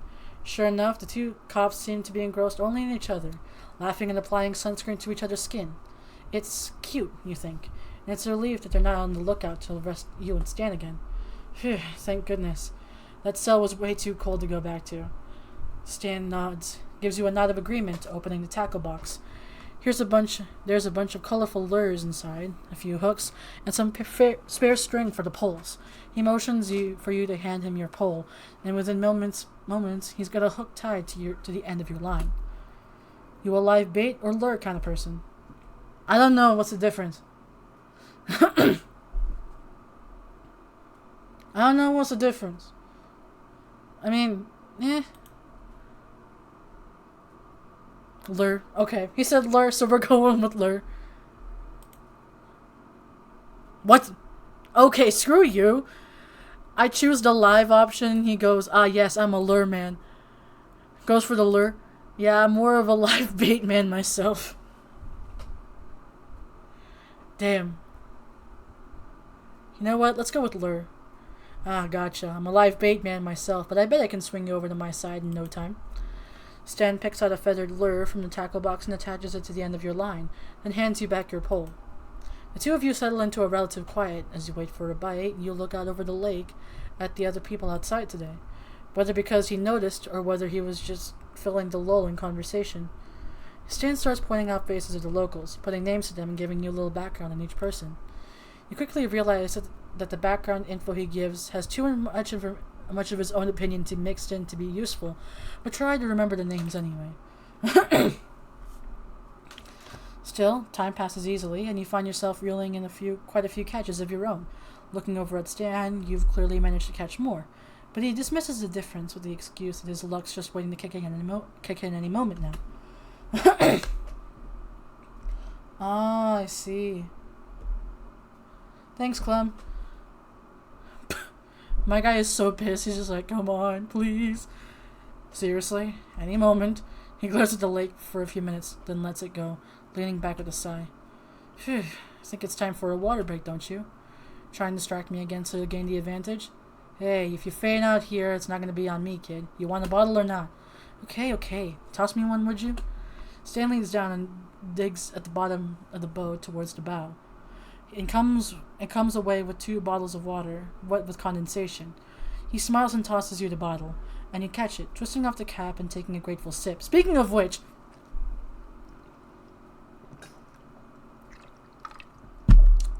water break. Thank you. I needed to drink as well. Until now, you hadn't realized how thirsty you actually were. Me neither, but my throat is sore. Kind of. I might end it off after this section when we next get to like that little meter, and then I'll continue it. I'll continue this another day. But let's get through this section. Stan takes his own bottle and starts chugging the water, clearly more thirsty than you are. Some of the water sips past the opening and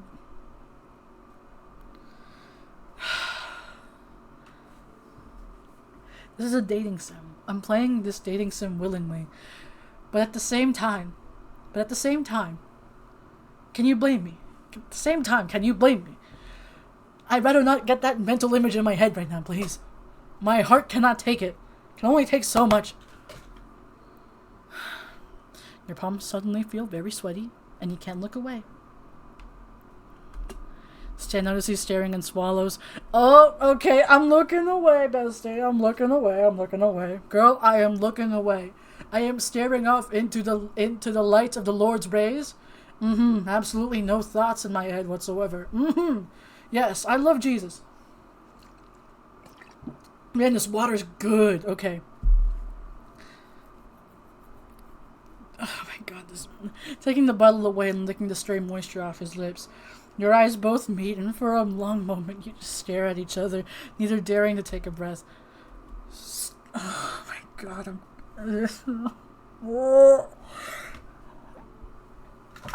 okay. Where is the Bible? Praise the Lord in the name. Okay. Composure. Calm. I see the final line. Calm down. Breathing exercises. Hang on, I need to soundboard this. Hang on.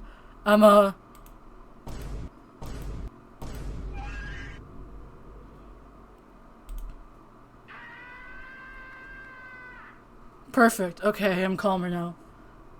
Alright, let's go.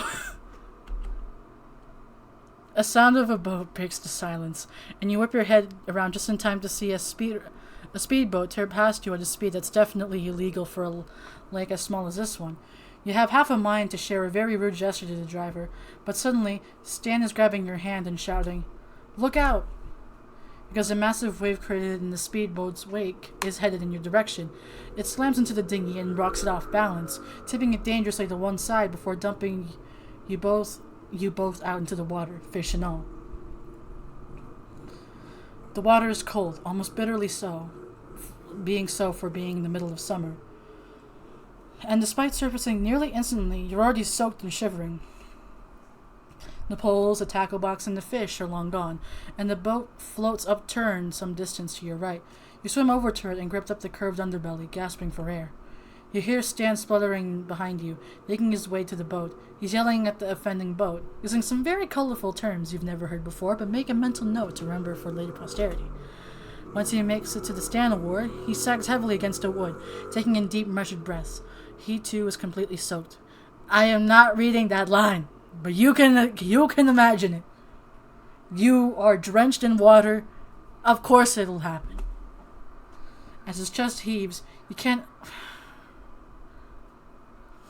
Then pretend to be very invested in scanning the lake for the 2 policemen when Stan looks your way. Well, that's one disaster of a fishing trip. You can say that again. Stan lets out a disappointed groan and starts pulling off his jacket before tossing it on the upturned boat. What are we going to tell Dipper and Mabel that their old uncle's lost his fishing touch? Ha, you wish. I could outfish you any day. I'd like to see you try, old man. Old man? Why I oughta...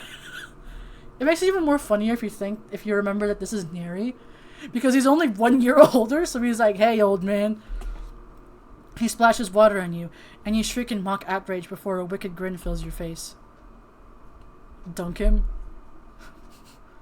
Hang on. I wish I could flash the image of, like, the narrator dunking that I drew yesterday. But just for posterity. Thank you. Okay. Let's save. Just because I want to know what the other options are. You rake your arm through the water, creating a big enough wave that splashes Stan, re-soaking him from head to chest. He looks shocked for a moment before letting out a deep belly laugh and returning to gesture with even bigger splash. Let's see the other one. Flick water at him. Okay. Dunk him! Go big or go home. Dunk! Okay. So yeah, let's do How dare you? How dare you?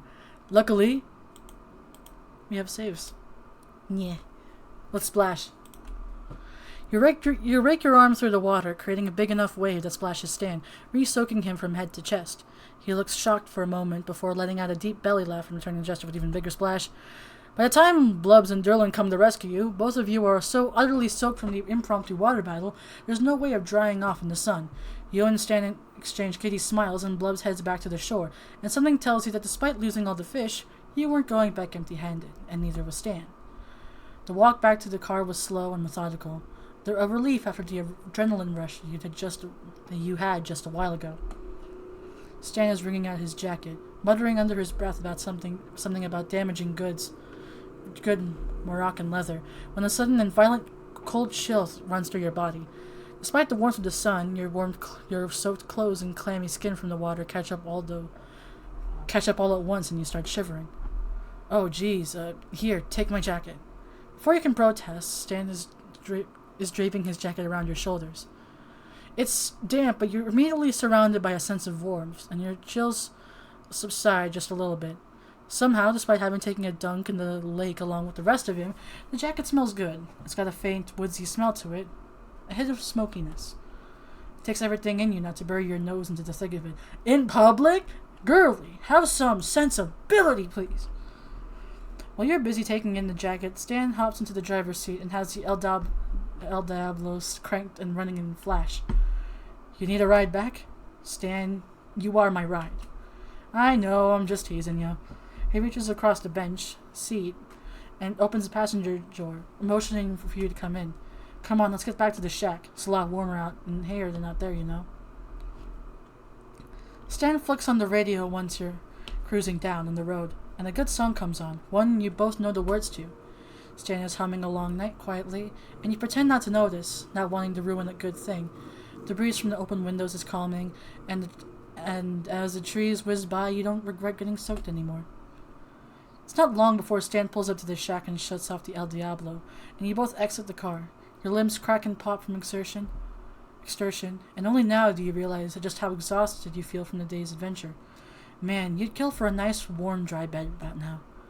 Hey, narrator, Stan halts for a moment and scratches the back of his head nervously.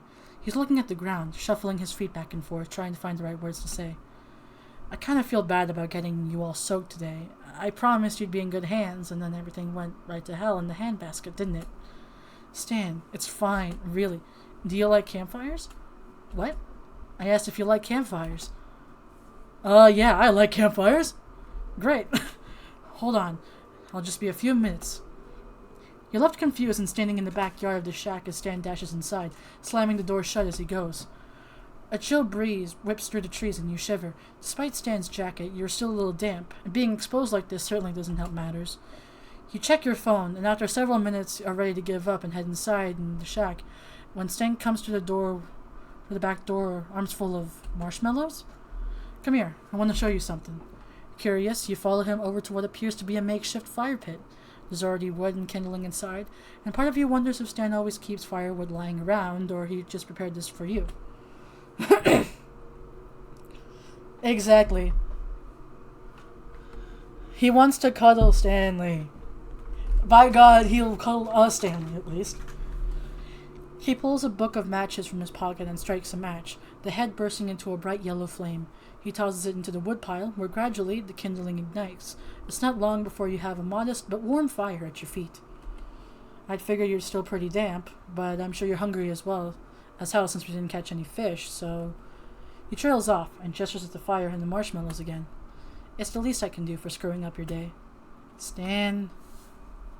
This is wonderful. Actually, let's save. Let's see what kind of compliments we can give. This is wonderful, Stan. I thank you so much. Stan blushes, just a little, from the praise. You can tell he wasn't expecting it with that much sincerity. Well, shucks. I'm glad you like it. I'm not sure how long you sit out by the fire, roasting marshmallows over the open flame. Stan burnt his mouth more times than he can count trying to eat the marshmallow too far soon, and you've burnt enough of the trait to make even the Stay Puffed Man weep.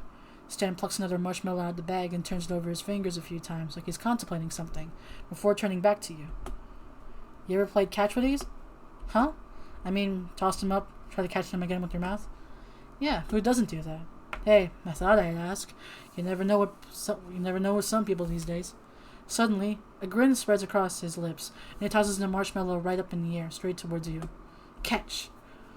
You lean and watch as the marshmallow slowly arcs and falls towards you. You're gonna make it! You're gonna make it! It sails just past your cheek and lands on the ground. Stan makes a disappointed noise, but you pluck the marshmallow off the ground anyway and pop it in your mouth. Close enough. Suddenly the back door flies open, and out come Dipper and Mabel, running up to the campfire excitedly. Both in pajamas, but look wide awake as ever, and you were already snatching up the marshmallow bag to dig in. Are those marshmallows? Are those marshmallows? Come on, Grunkle Stan, why didn't you tell us you were roasting marshmallows? Because you should be in bed, Pumpkin, that's why. He ruffles Maple's hair affectionately and pulls her into his lap, handling her his roasting stick. Nope, we're teenagers now. Teenagers don't have bedtimes. You should. I'm tired as hell all the time now. Yeah, exactly. So, Grunkle Stan. Answer still a no, kid. You cannot go out on a 3-day camping trip to track ghost prints. But Grunkle Ford supports my theory. If you ask me, your Grunkle Ford needs a bedtime too. He does. So, how was the live lizard birth? Oh, it was so exciting. Granda Jr. was so relaxed. She didn't even realize Granda Jr. Extreme was being born before her very eyes. And then, wait, Dipper, you tell him the rest. Well, why don't you keep telling him? I didn't get a great look. But I gave you a front row seat next to me. You saw the whole thing up close. Intimately. Unforgettably. Dipper shivers, and not from the chill of the night air. Okay, fine, so Granda Jr. Extreme imprinted on Dipper. Isn't it the cutest thing? Little Dip-Dop, a mom. No, it's not. And I'm not little. I'm manly. You and Stan chuckles at the kids' antics. You give each other knowing glances as you pop another marshmallow into your mouths. The fire crackles, and you draw Stan's jacket further around yourself, feeling truly warm for the first time today. Hey, the meat is going up. Let's go.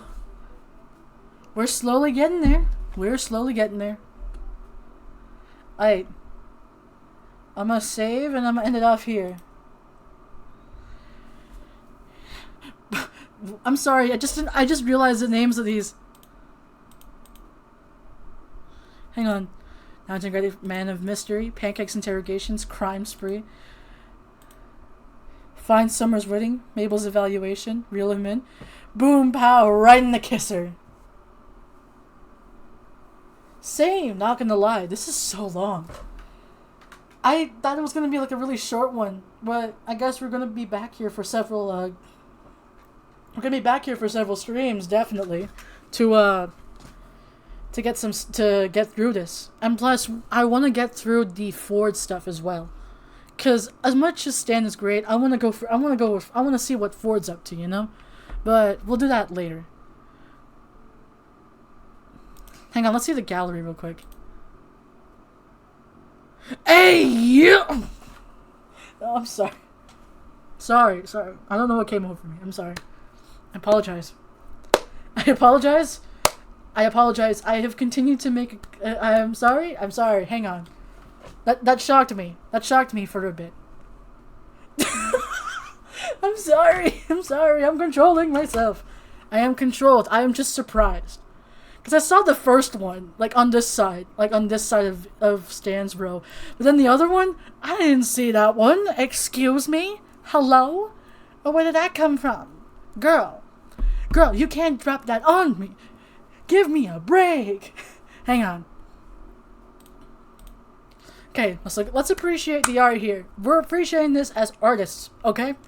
Appreciating this as artists. Next one. Hang on. Saying a prayer. Saying a prayer. Amen. Okay. Okay. Oh, they even have all the animations for it. That's cute. I don't want to go there. I don't want to, but I'm curious. Okay. Okay. Okay. Okay. In the name of Jesus Christ, our Lord and Savior, God bless. Okay.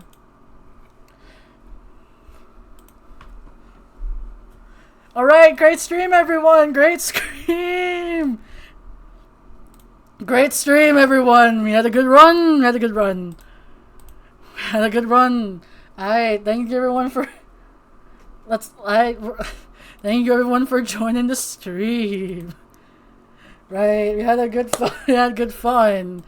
We are not looking back at it again. Woo! Alright, no, and seriously, thank you all for tuning in to me in denial.